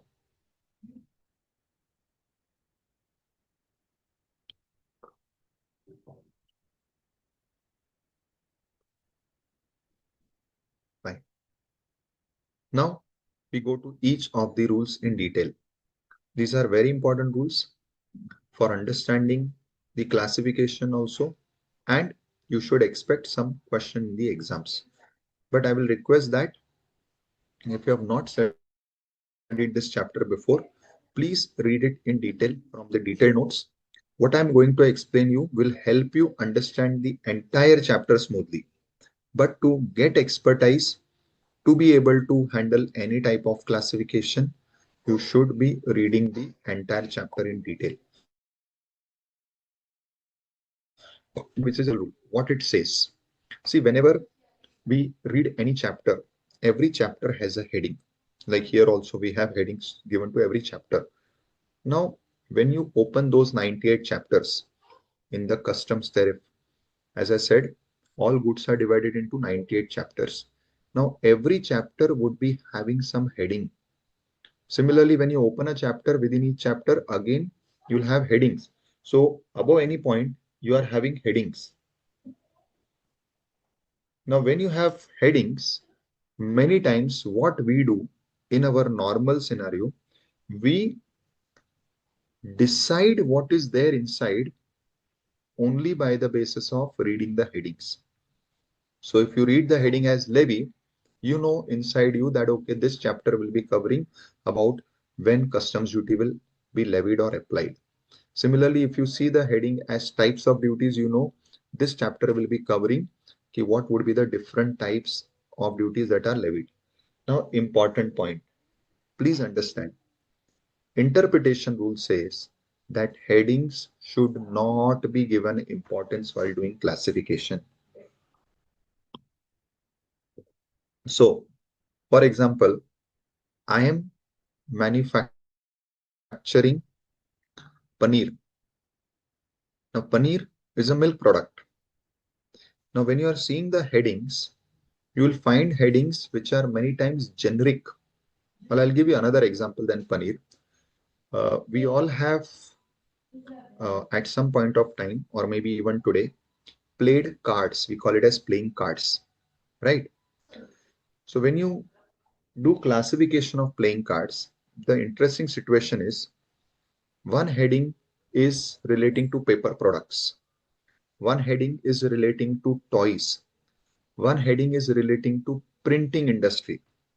Now, interestingly, playing cards can fall in any of the three. It is a paper product, yes. It is printed product, yes. And it is also a toy because we use it for playing and entertainment. Now, in this case, if you only read the heading and you say, okay, I will go by the heading of paper product. Why? Because it is made of paper. Your answer may go wrong. Or if you say, no, cards are used for playing, so let me go by the heading of toys. Your answer may be wrong. Why? Because the interpretation very first rule says that the titles which are given, means the headings which are used, maybe for chapter, sections, anywhere, is only for reference. It is not going to decide whether your goods will fall in that chapter, in that particular category or not. So don't go by the titles. Then the question is, okay, sir, then how we will decide?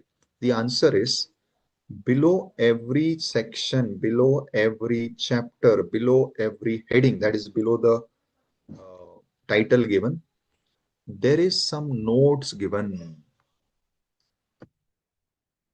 You have to refer the notes. These are the main, I will say, tool for classification. So yes, you refer the heading, but referring the heading is only for reference. They will not be the deciding factor. Don't be guided by the headings that, okay, my goods will fall in this chapter or in this heading or in this section. Then what you should give more importance to is the notes given in every section or every heading or every chapter, which are called as section notes, chapter notes. And then in the notes, you will be able to find the exact rule, the exact point which you are looking for. So for deciding the classification, rule 1 says, don't give importance to headings or titles, give importance to the notes.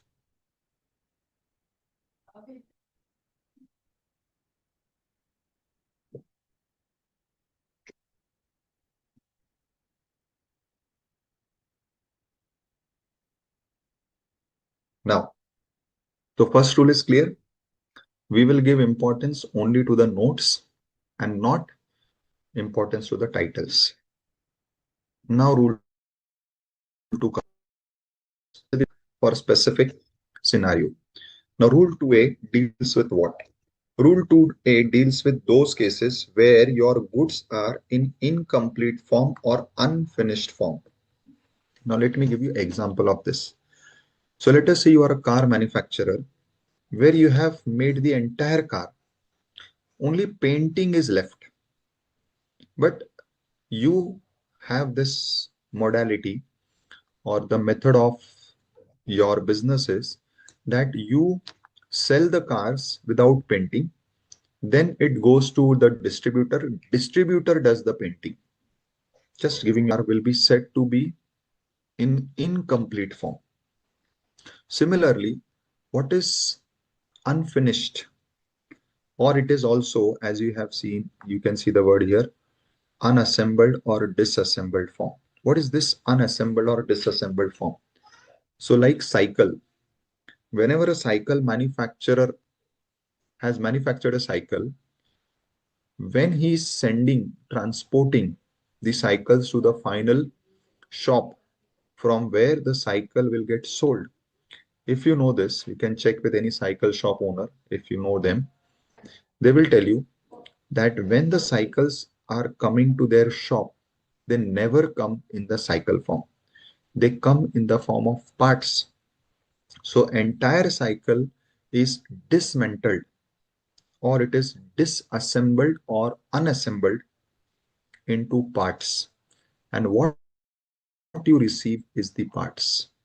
So interestingly, importantly, there are some articles or some goods in the industry which, for ease of transportation, for ease of handling, for ease of storing, are removed from the manufacturer's factory, not in their final form, but in the form of their parts. And then at the site, at the respective place where it has to be used or from it has to be sold, over there, the entire fitting and everything happens. Now the point is, so the point is that when any such thing is sold, physically, if you look at this, like my first example of car and second example of cycle, nobody will say that, okay, this is a car or this is a cycle, because in case of car, you don't find it in final form. So nobody is going to purchase in that form. In case of cycle, it is in not usable form because it is in parts. Now the question is, how do you do the classification? That is, which rate you should apply, of car, of cycle, or of its parts or components. So for this, Rule 2A gives you the guide. It says that if these goods which are still incomplete, unfinished, or are in unassembled or disassembled form, if they have the essential characteristics of the final product, they will be classified as final product. Means you will apply the rate of car only, you will apply the rate of cycle only, even though what is going outside your factory is not completely a car or completely a cycle. But if it has the characteristics of a car, like a car without paint is also a car, and a cycle, if given in parts, but it is so given that the intention is to sell cycle, but only for ease of transportation and handling, it is given in the form of parts, but the parts together make a cycle. It has the characteristics of cycle, so the rate of cycle shall apply. This is what is rule 2A saying. Then what is rule 2B saying? Rule 2B applies to those cases where what you are selling is mixtures or combinations of different materials. Example. Now I'm giving you a very naive example, means a very day-to-day life example. So what you are selling is mango lassi. Now, as the name suggests, mango lassi is a mixture or a combination of two things. One is lassi and one is mango pulp. Now, in such cases where your product is such that it is a mixture or a combination of different items, then how to classify? Then it says the classification should be on the basis of the reference of the material or substance which is used in the mixture. It means you have to classify considering the material or substance from which it is made. So as per rule 2A, sorry, 2B, the classification will be in that category in which that material is falling. But this is where rule 2B becomes slightly inoperative, because in my example, where you are selling, what you are selling is mango lassi, the problem will be you have two chapters. One is dealing with mango pulp, the other chapter is dealing with food products in which lassi is covered. So 2B says you will classify in that chapter in which the material is falling, out of which this mango lassi is made. But the problem is when you say mango lassi, it is made out of two materials. One is the mango pulp and the other is the lassi. Now, in this case, what will be your classification? Because 2B has given you a guide to go to the respective material for classification, but I have two material. Now, in this case, out of two, where I will classify? Because there is one chapter which says mango pulp, there is another chapter which says lassi. So where will I classify my goods? This is where rule 3 comes into picture. So what does rule 3 says? Classification where the goods are classified under two or more headings. So this generally happens in 2B, where because of 2B, your classification may fall in this chapter also or other chapter also. And how to classify? In this case, rule 3A says that go by this rule, specific over general.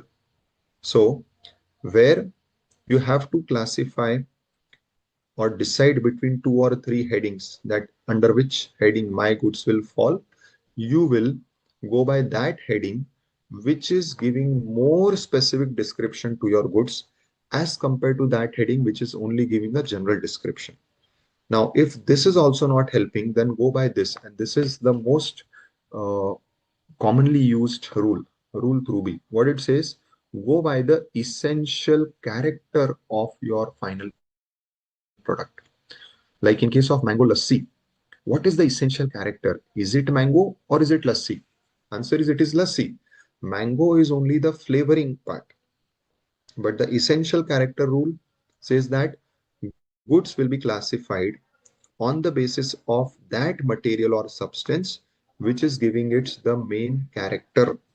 So mango lassi's main character is not by mango, it is by lassi. So because its character is of lassi, mango is the flavoring part. In that particular case, applying rule 3b, when you have both the headings of mango and lassi available, you will classify it in lassi. Rule 3 says is your as good as the residuary rule, where you cannot classify using 3a or 3b both. In this case, it says latter the better. Means you will classify your goods in that chapter, that heading, which occurs last, or not last means which occurs sequentially later. So if let us say mango and lassi, you are not able to classify between whether mango or whether in lassi, then you will see the chapter numbers of mango and of lassi, and you will classify this mango lassi in that chapter which is coming later, that is which is having a higher number sequentially. So that is what is later the better rule. I hope rule 3 is clear to everyone. Now rule 4 says, if you are not able to classify by any of the above rules, then the goods will be classified on the basis of the most akin rule. What is most akin? Now, generally, this rule is used in case of new type of goods. So let us say some invention has happened and a new product has come into existence, which was not there till now. And if it was not there till now in the economy, in the usage, then definitely even in the customs tariff, the name would not be there. Like when the customs tariff was started at that time, if it had 1 lakh items, today it is having 5 lakh items. So many names are added over a period of time once the goods come into existence and in usage. Now let us say your goods is such that it is not yet having a reference in any of the 98 chapters. In such cases, rule 4 will come into picture, because above rules, no rule will help you because there is no reference of the name of the goods or the name of the material anywhere in any of the chapters. Then in that case, rule 4 says, try to find out goods which are similar to your goods. Akin means same. So where the goods are similar, you will classify that particular item in the chapter in which the similar goods fall. So if you are not getting the same goods because it is something new, try to find out where it can fall. Like I'll give you example. Earlier we never had cold drinks, or we did not have caffeinated drinks some years back. Now when all these drinks were introduced, cold drinks, that is aerated beverages, or later on of late you have caffeinated drinks, or nowadays you have so many items, you have chips, wafers, kurkure, so many things. These were not there originally some 15, 20 years back. Nowhere. I'm not talking only about India or any particular thing. It is nowhere. Because slowly, steadily, and today also you'll find so many new items in confectionery, in your day-to-day usage is being developed. Now, when any such new item is being developed, it will get classified in that which is closely related to this. So let us say maybe in the initial days, kurkures can be would be classified in wafers, because it is something similar like how we use wafers for munching time pass. Kurkure is for the same thing. Okay, it has been given us a different shape, but ultimately it is same. Until unless you have a specific entry added later. Till then, we use rule 4. So rule 4 is generally applicable to new goods until a specific entry is added. Then rule 5. Now this applies to packing items. So like boxes or different types of cases in which you keep the goods which are used for packing or using as a carriage item, in which you regularly keep the goods, like specs we keep in the case given to us for keeping the specs, so that it is safe also and you can easily carry anywhere, right? Now in such cases, where are these packing materials or packing items to be classified? For this we have rule 5. What does rule 5 says? Rule 5 says broadly packing items can be 1. Specific packing items or general use packing items. What are specific items? Like, there are some packing items which can be used only for that particular product, like camera cases or guitar case or even a pistol case. So these are some items for which the packing material is such that it will be or it can be used only to pack that item. It cannot be used anywhere else. In such cases, Rule 5A says classify the packing material in the chapter of the goods, not of the chapter of packing material. But where it is like a box in which you can pack anything, it is not a box like a pistol case or a camera case or a specs case, which is used only to pack that particular item. It is a general box. So many things are packed in boxes or kept and given in boxes, and box is a general packing item. Then it will be classified in the chapter of packing material. So you have a chapter for packing items made of wood, packing items made of plastic, packing item made of paper. So you will classify the packing material or the packing item in the chapter of packing goods.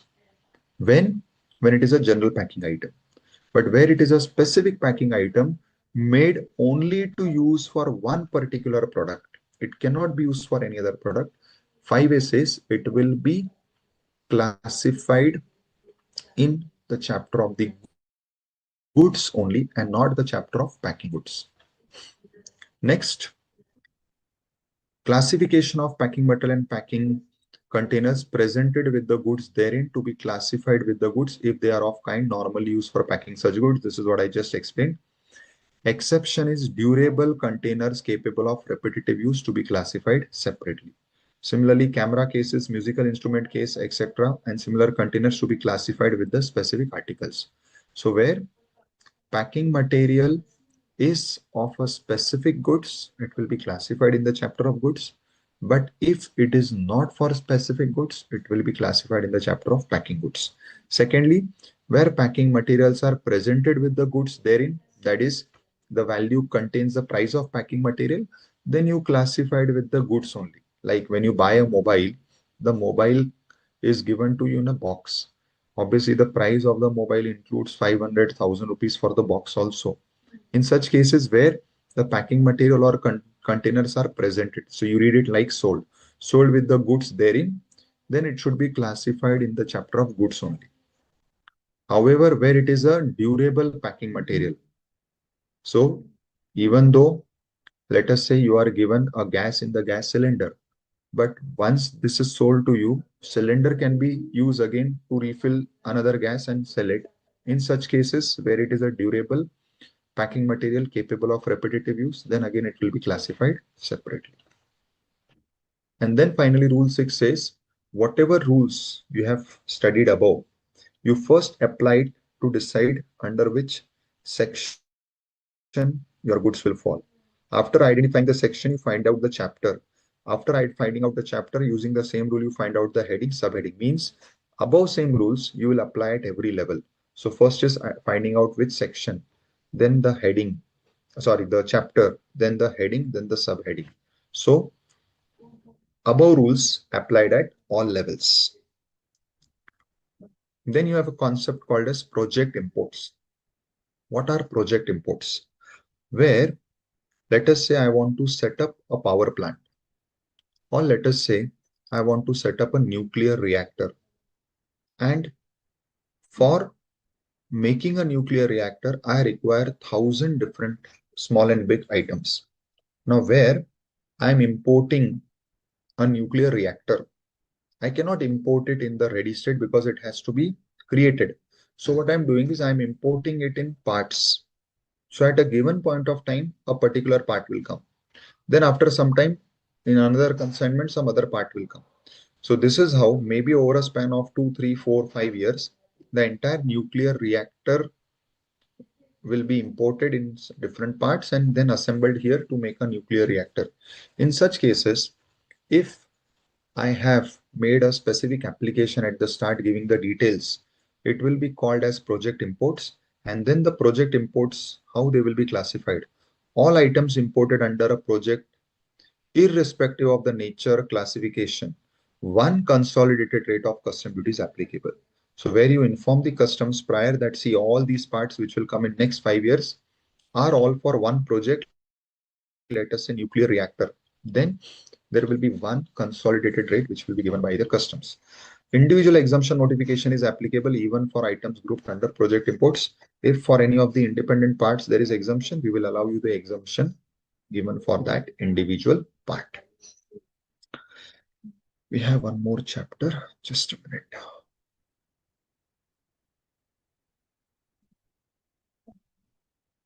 Just give me a minute.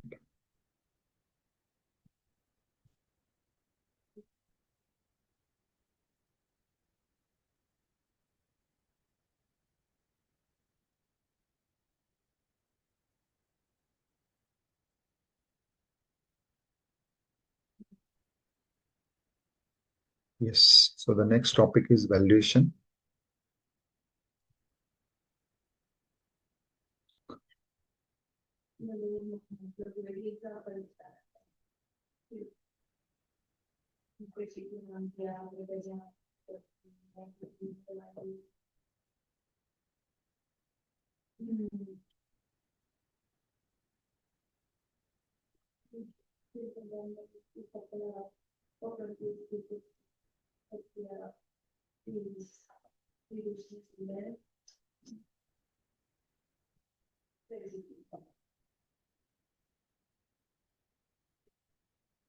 Okay. Now, the next topic is customs. Now, we just saw in the classification chapter that wherever the percentage rate is given, you have to apply the rate on the value of the goods. Now, the question is, how is the value to be determined? So this is what is defined in section 2(1) of the Customs Act, which says that what will be the value of goods.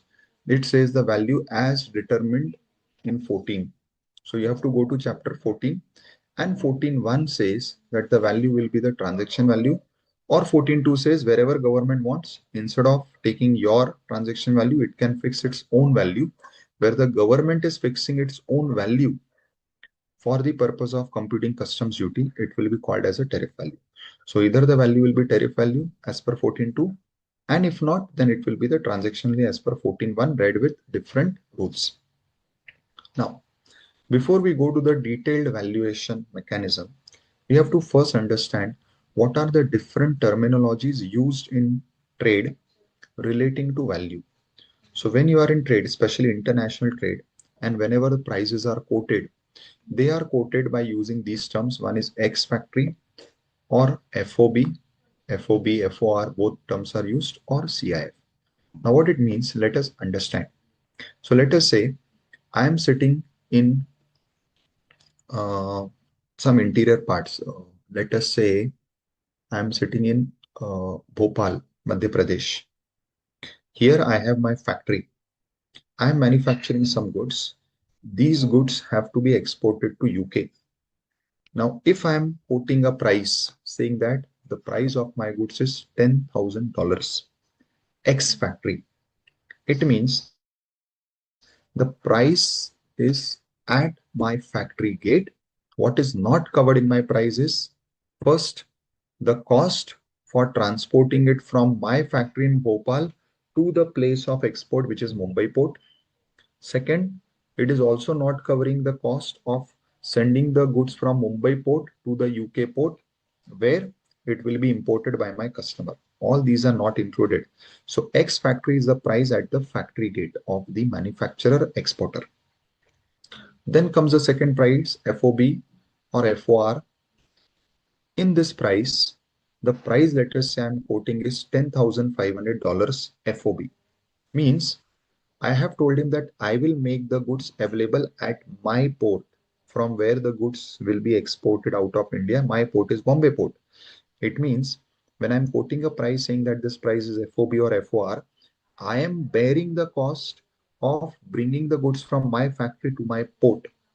Thereafter, the cost of taking from Mumbai port to your port and then to your factory is your cost. Third is where I'm quoting a price which is CIF. So the price which I'm quoting, let us say now I'm quoting $15,000 as the price, and I say it is $15,000 CIF. Then the price which I'm quoting is price up to UK port. So it covers firstly transport from my factory to my port, that is Bombay port, and it also covers the transport insurance from Bombay port to the UK port. That is what is CIF. Now this I gave you example of export. Same thing applies for import. Let us say I'm importing a machinery from Germany. Now in this case, when I'm importing a machinery from Germany and the German supplier is quoting me this price, X factory, it means it is the price at the factory gate of the German supplier. Second, if he says FOB, it means it is the price up to the German port. If he says CIF, it is the price up to my Bombay port. So this is how the different prices which are quoted in international transactions are to be understood. Now, what is the general method of valuation under customs? It is your declared price plus minus certain elements that are provided in the law. Now, this is what we have to understand. Now, for this, you go to section 14. What does section 14 says? That first check if the government has provided some value. If yes, it is called as tariff value. Then you don't have to go to the valuation rules, anything. Your value will be the value fixed by the government. So what is it? CBIC may notify tariff value for any class of import-export goods. Where tariff values are fixed, then the duty is to be calculated only with respect to such tariff value. Section 14.2 has overriding effect of 14.1, means then you will not see transaction value.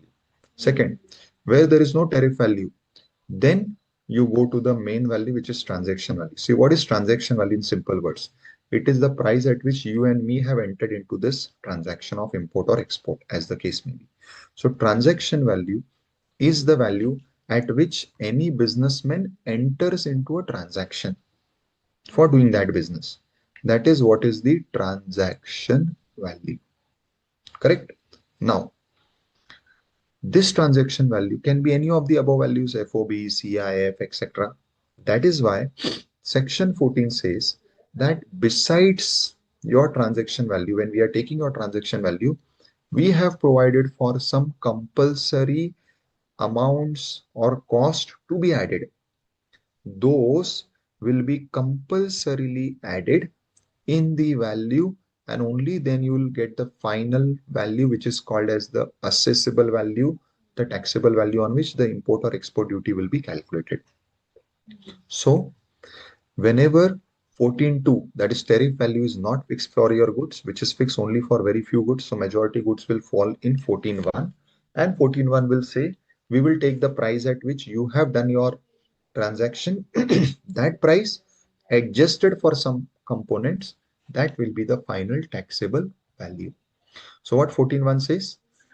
Transaction value means the price actually paid payable for the goods when sold for export to India or export from India. So depending upon whether we are doing import or export valuation.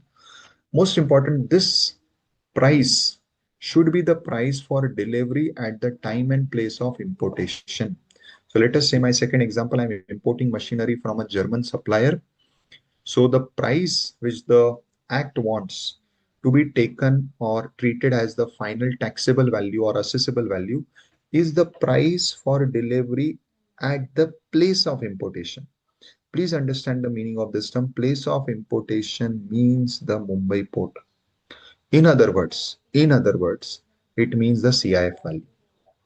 So they want to take CIF value as the final taxable value. If you keep this in mind, understanding the other points in the rules will be easy.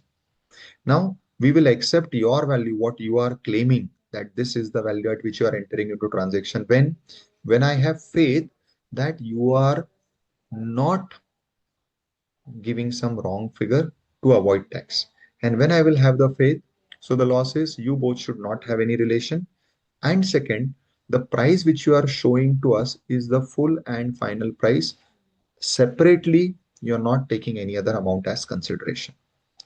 Third, there can be some additional obligation put by the government or the board on the importer, where the board has reasons to believe that the value of such goods may not be declared truthfully.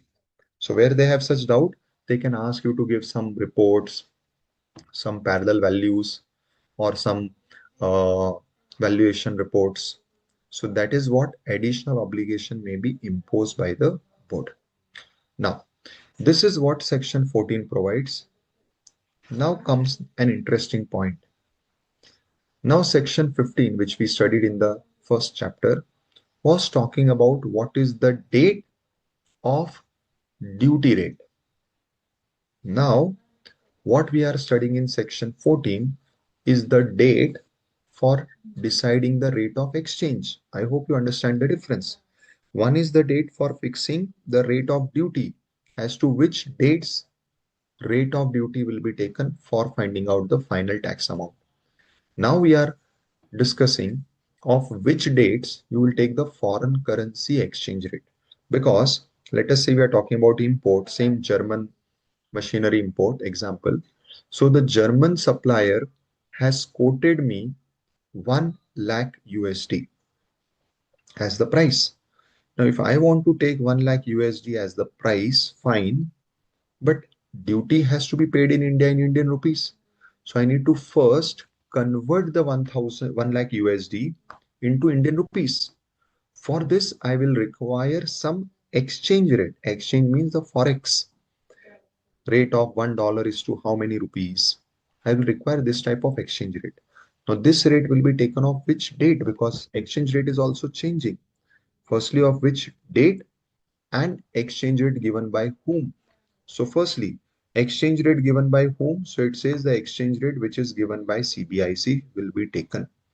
So, you will consider the exchange rate given by CBIC and not by any other agency, be it RBI, be it stock market. No. Yes, if CBIC says take exchange rate given by RBI, you will take exchange rate given by RBI as the rate. So whose rate is to be taken? Answer is CBIC's rate. Which dates exchange rate is to be taken? So in case of import, it is the date of your first bill of entry. In case of export, it is the date of your shipping bill. So for import, for rate of exchange, it is always the first bill of entry date. That date will be taken for deciding the rate of exchange. But try to recall what is the date for taking the rate of customs duty. That date is not necessarily the first bill of entry date. It will be if you are clearing the goods for home consumption later of 2 dates, that is the bill of entry or entry inwards. And if the goods were warehoused, it will be the second bill of entry date, that is the date when you are filing the bill of entry for removing the goods from warehouse. So the date for deciding the custom duty rate and the date for deciding the rate of exchange are two different dates covered in two different places of the act. So please be clear about this, students. Now we come to the custom valuation rules. We have two rules, one for imported goods valuation, one for exported goods valuation. Both are more or less similar. If you understand imported goods valuation, understanding export will be very comfortable. Now, the important point is when we are talking about the rate for deciding, when we are talking about the valuation, firstly we go to section 14. Section 14 says the value will be the transaction value. Done. But that transaction value has to be adjusted for some items that items or those expenses are what are provided in the valuation rules. So valuation rules has to be referred always compulsorily whenever you are doing valuation. This is what it means. Fine. Now we come to the main part. You have rule 3, rule 4, rule 5. Rule 3 says we will take transaction value of your imported goods itself. Rule 4 says we will take off identical. Rule 5 says we will take off similar goods. After this, you have rule 7, which says if any of the above rules doesn't help, we will go by the deductive value approach. And then rule 8 says if above rules do not help, we will go by the computed value approach. Then you have the residuary rule. The residuary rule is a rule which is the rule of last resort, where any of the above rule does not help. You will go by this rule. So this is how you have to apply these rules. Now, let us understand the rules in detail.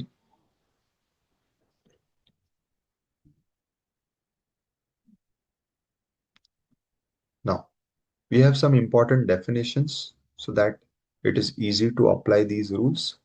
So what are the important definitions? So the definitions are: first, place of import. So what is the place of import? The place of import is the custom station where the goods are brought for being cleared for home consumption or for being taken to warehouse. So customs station, that is, you can simply say your place of importation. So place of importation is the place of where the goods are unloaded after its import. Related person, because for related person, your value may not be accepted or there could be some challenges. Now, what is related person? In customs, you'll find that the definition is similar to what you study even in GST. What is the definition? The definition is related person means, or the person shall be deemed to be related if, what it says, such persons are officers, directors of one another business. Such persons are legally recognized partners. So first, company and its directors. Second, firm and its partners. Third, employer and employee. Fourth, where a third person controls you. How much? More than 5% of voting shares of both of you. Or one of you controls another. Or a third person controls both of you. Or you both together control a third person, or you all are members of the same family, or one of you is the sole selling agent distributor of the others. Now, in all these cases, you are referred to as the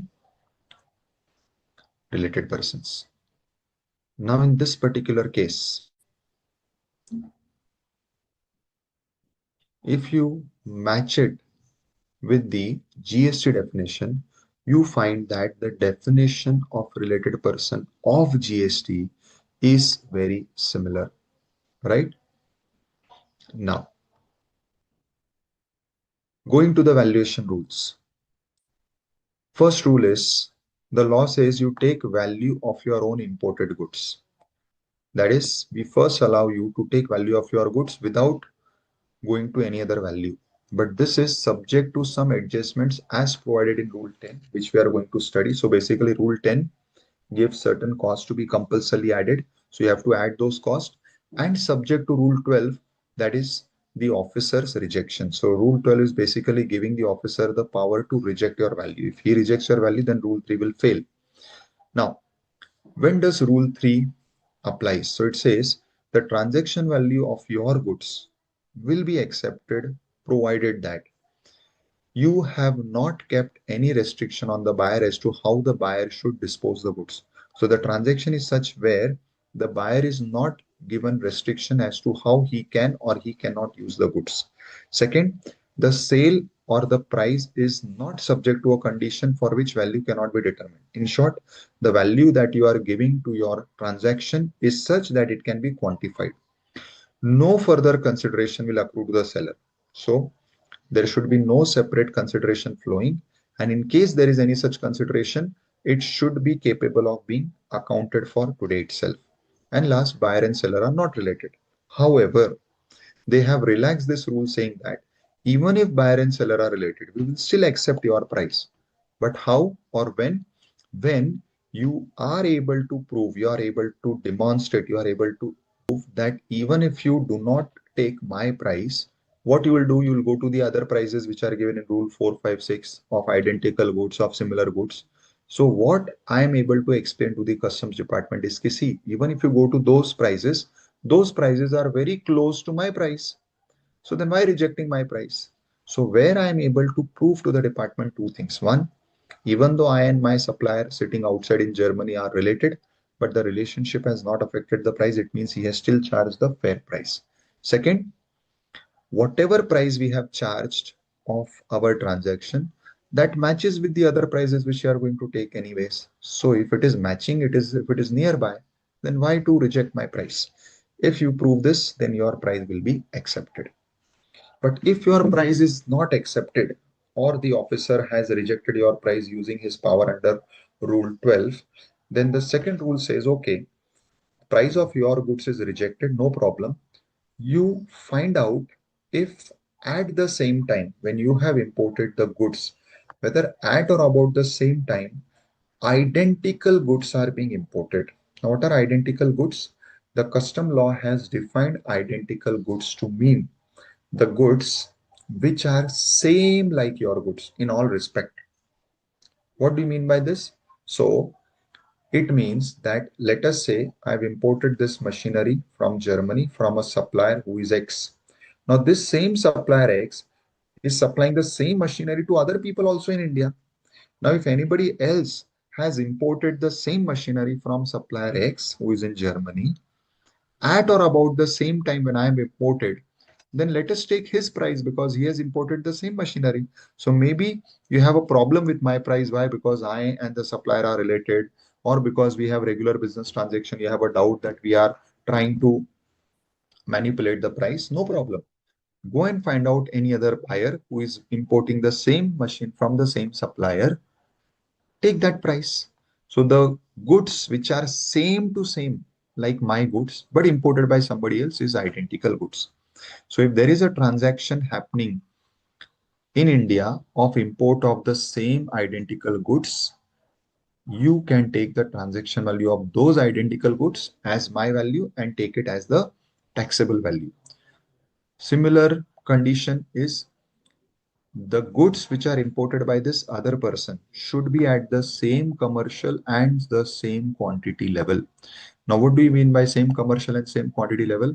If I am importing the goods in the capacity as distributor and that person is importing the goods in capacity as retailer, you cannot compare our prices. That price cannot be taken as my price because that person is at a different commercial level and I am at a different commercial level. You can understand this, that if a distributor buys something, the price charged to a distributor and the price charged to a retailer are very different. Similarly, the quantity should also be same. It may not be exactly same, but nearly same. So if I am importing 1 lakh pieces and that person is importing 100 pieces, our prices cannot be compared because we all know that in business, the person who is importing in huge quantity gets a discount or favorable terms. Then my price and that the other person price cannot be compared. Then further the point says, if you're not getting the same type of sale, which is at the same commercial level, quantity level, then try to take that other person's price and adjust it for these differences. Next, also check if the place and the mode of importation is different. So let us say everything other is matching, but that person has imported the goods by air and I have imported the goods by sea, then obviously that person's price and my price will be different because of the importation cost. Definitely air price or air importation will be very costly as compared to sea. So they say, first try to find out a transaction of same goods done by some other person, which is by the same mode of transport. But if not, make adjustment for the mode of transport. So what adjustment you will do? You will take that person's price, from that subtract the airfare charges and add the sea fare charges. The adjustment is done. In case more than one transaction is found, so let us say when you're trying to find who is importing same goods, you find three, four people are importing the same machine from the same German supplier, and it is matching all other things, same quantity level, same commercial level, then you will take lowest of all the other person's prices. So in out of these three persons, whoever price is lowest, you take price. If you don't find identical goods, then go to find similar goods. Now, what is identical and similar? Identical is same to same, means goods supplied by the same supplier, the same goods. What I purchase, you all are also purchasing, then your purchases are said to be identical goods. But let us say you do not find identical goods. Why? Because that supplier is supplying only to me in India. Then try to find out if similar goods are imported. What is similar goods? Similar goods means, let us say I have imported pencil, you are also importing pencil. When your pencil and my pencil are similar, they will be identical if they are by the same person. Let us say you are importing from Natraj, I am importing from Natraj, it is identical goods. But I am importing from Natraj, you are importing from Camlin, and both are importing the same lead pencil which we are using. Because see, within pencil also there is variety. So both are importing the same pencil. The difference is only in the brand, but that also at commercial level the brand is same. Natraj and Camlin are same level brands. Only what is different is your pencil and my pencil may have slightly different shape because every brand has its own design, but that does not affect the functionality, that does not affect the usage. So in such cases, your goods will be called as similar to my goods. So identical goods are same to same goods. Similar goods are goods which are same, but they may appear to be different because they have a different physical appearance, maybe color, shape, and they may be made by some other brand. But otherwise, both of our goods are competitive. Competitive means a buyer may choose between any of the two goods. Like when you go to a shop, you may be buying a Natraj pencil also, or you will be also buying a Camlin pencil also, because for you both are same. That is what is similar goods. Now, obviously, our first preference in valuation is taking the value of same to same, that is identical goods. But if that is not available, try to find out transactions happening in India at the same time, at the same commercial and quantity level, where the other person is importing similar goods because identical you did not get, and take that other person's price as my value. Then if this also fails because nobody is importing that type of goods in India, so you did not get identical, you did not get similar, then you have the other two rules, Rule 7, Rule 8. Rule 7, one is dealing with deductive value, Rule 8 is dealing with computed value. Now, till this point, we were applying the rules in strict sequence 2, 3, 4, 5. But Rule 6 says that if above rules have failed, now the next two rules, Rules 7 and 8, can be applied in any sequence. So you may first go to 7, then 8, or if you want, you may request and get application of 8 done first.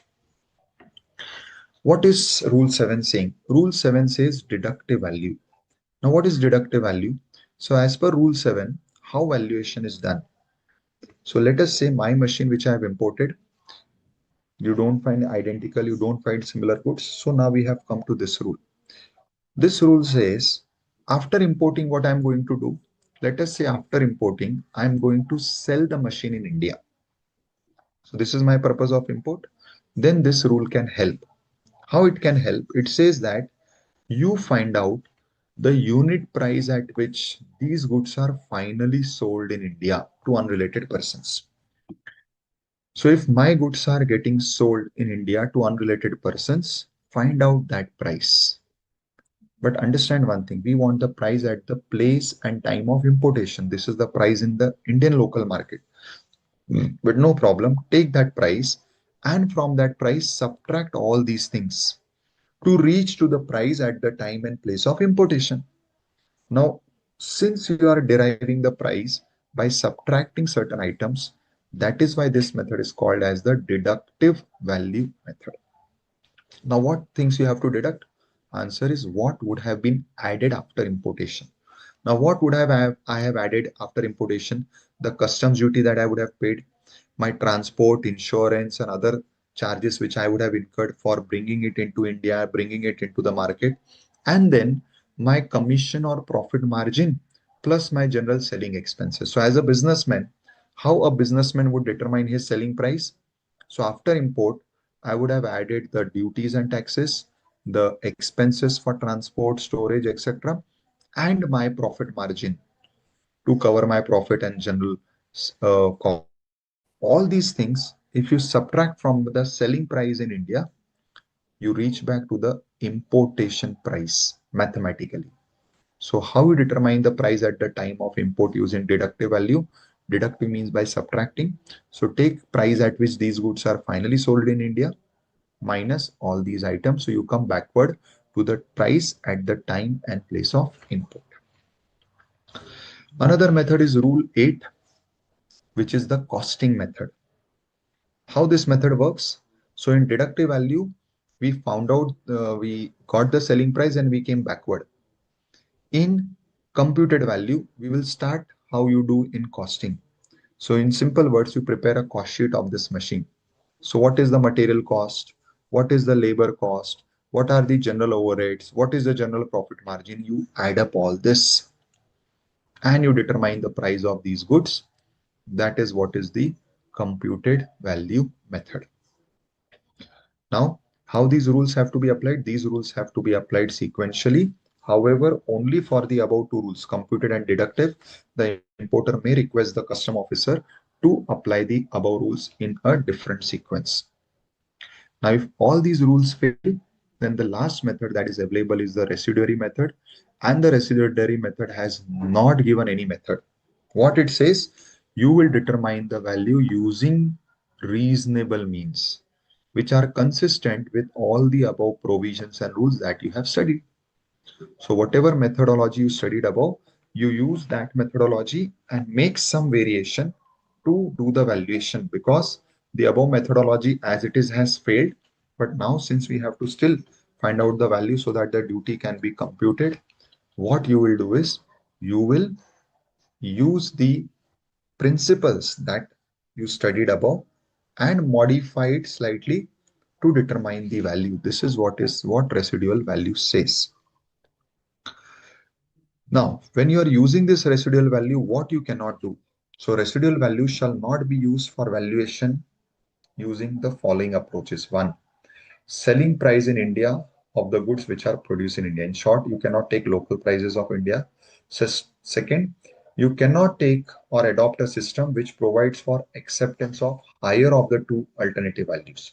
So you cannot determine this residual value taking higher of the two values. Third, the price of the goods on the domestic market of the country of exportation. So I'm bringing the goods from Germany. I cannot take the price of these goods in Germany also. Cost of production other than the computed value method, which we studied in Rule 8. The price of the goods for export to country other than India. So the German supplier may be selling the same goods to US also. You cannot take that price. You have to take compulsorily the price at which he is selling to India. Then any approach which is taking or giving minimum custom values cannot be taken, or arbitrary fictitious values cannot be taken. So all these things cannot be done. And then finally, what costs are to be added as per Rule 10? So first, you have to add commission, except the buying commission. Second, you have to add the cost of packing.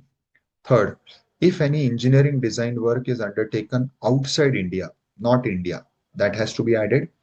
If any material, parts, consumables which are required in manufacturing these goods are supplied by the customer free of cost to the supplier, that is also to be included. Then, if these goods are sold under royalty license, whereby some part is going to be given to the supplier as royalty or license fees, that has to be added. If the supplier will get some part of my proceeds of what? Proceeds of the subsequent sale. So if let us say I am further selling these goods in India and I have to pay to the supplier 10% of my sale price. So that 10% has to be added, and any other payment which I am going to make to the supplier as a part of this sale. All these things have to be added. Most important, what you have to add is, because if you remember, we want the price at the time and place of importation, which is as good as CIF. So for this, you have to include the transportation cost up to Indian port, loading, unloading costs, handling costs, all that you have incurred up till the place of importation. Plus, all international transport is also backed up by transit insurance. So insurance cost has to be taken. Now, for taking this transport cost, what are the important pointers given in the rule?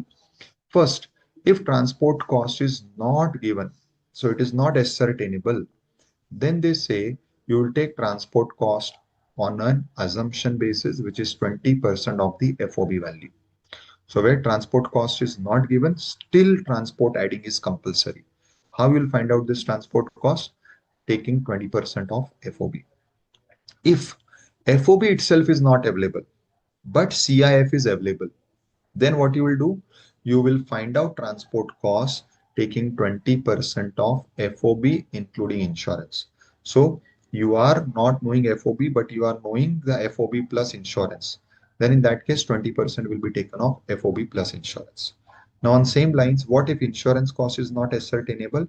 You will assume it to be 1.125% of FOB, and where FOB is not available, but FOB plus transport cost is available, you will take 1.125% of FOB plus transport cost.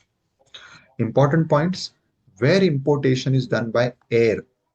Now, what we are going to read is only applicable to import by air, not by sea or land. In that case, where transportation cost is given, you have to ensure that it does not exceed 20% of FOB.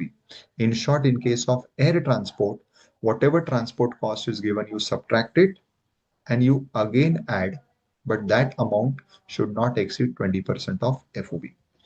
In case goods are imported by sea or air and transshipped to other custom stations in India, so you are importing it and then transshipping it to other parts, the cost of insurance, transport, loading, unloading, handling associated with such transshipment shall be excluded. Transport cost does not include freight from one port to another. So in short, within India, transportation cost will always be excluded. Cost of transport of imported goods includes. Now this is also important. So when you say cost of transport has to be added, these also will be added if they are given separately. What are they? Ship demurrage charges. On what type of vessels? Chartered vessels. Second is litterage or barge charges. So these costs have to be included. So finally, what will be your FOB price for all further calculations? It will be the FOB price given by the supplier plus all the above costs that you have just considered. Both these price together will be the custom FOB. Why this custom FOB is required? Because our transport cost as a percentage, insurance cost as a percentage is linked with this price. And then custom FOB price plus 10 to adjustment. 10 to is the transport and insurance. That will be your final assessable value, which is the CIF. Rule 11 says importer has to give declaration what? That all details given by the importer are true. And Rule 12 gives power to the customs to reject the value given by the importer. And then you have export valuation rules, which is very similar to import valuation. So with this, we complete the valuation also, students. So I hope you all have understood all the 4 topics that we covered today for revision. In case you have not studied customs earlier, I'll request you all to please go through these chapters. They are very important and they are very, very scoring. So with this, we conclude today's session.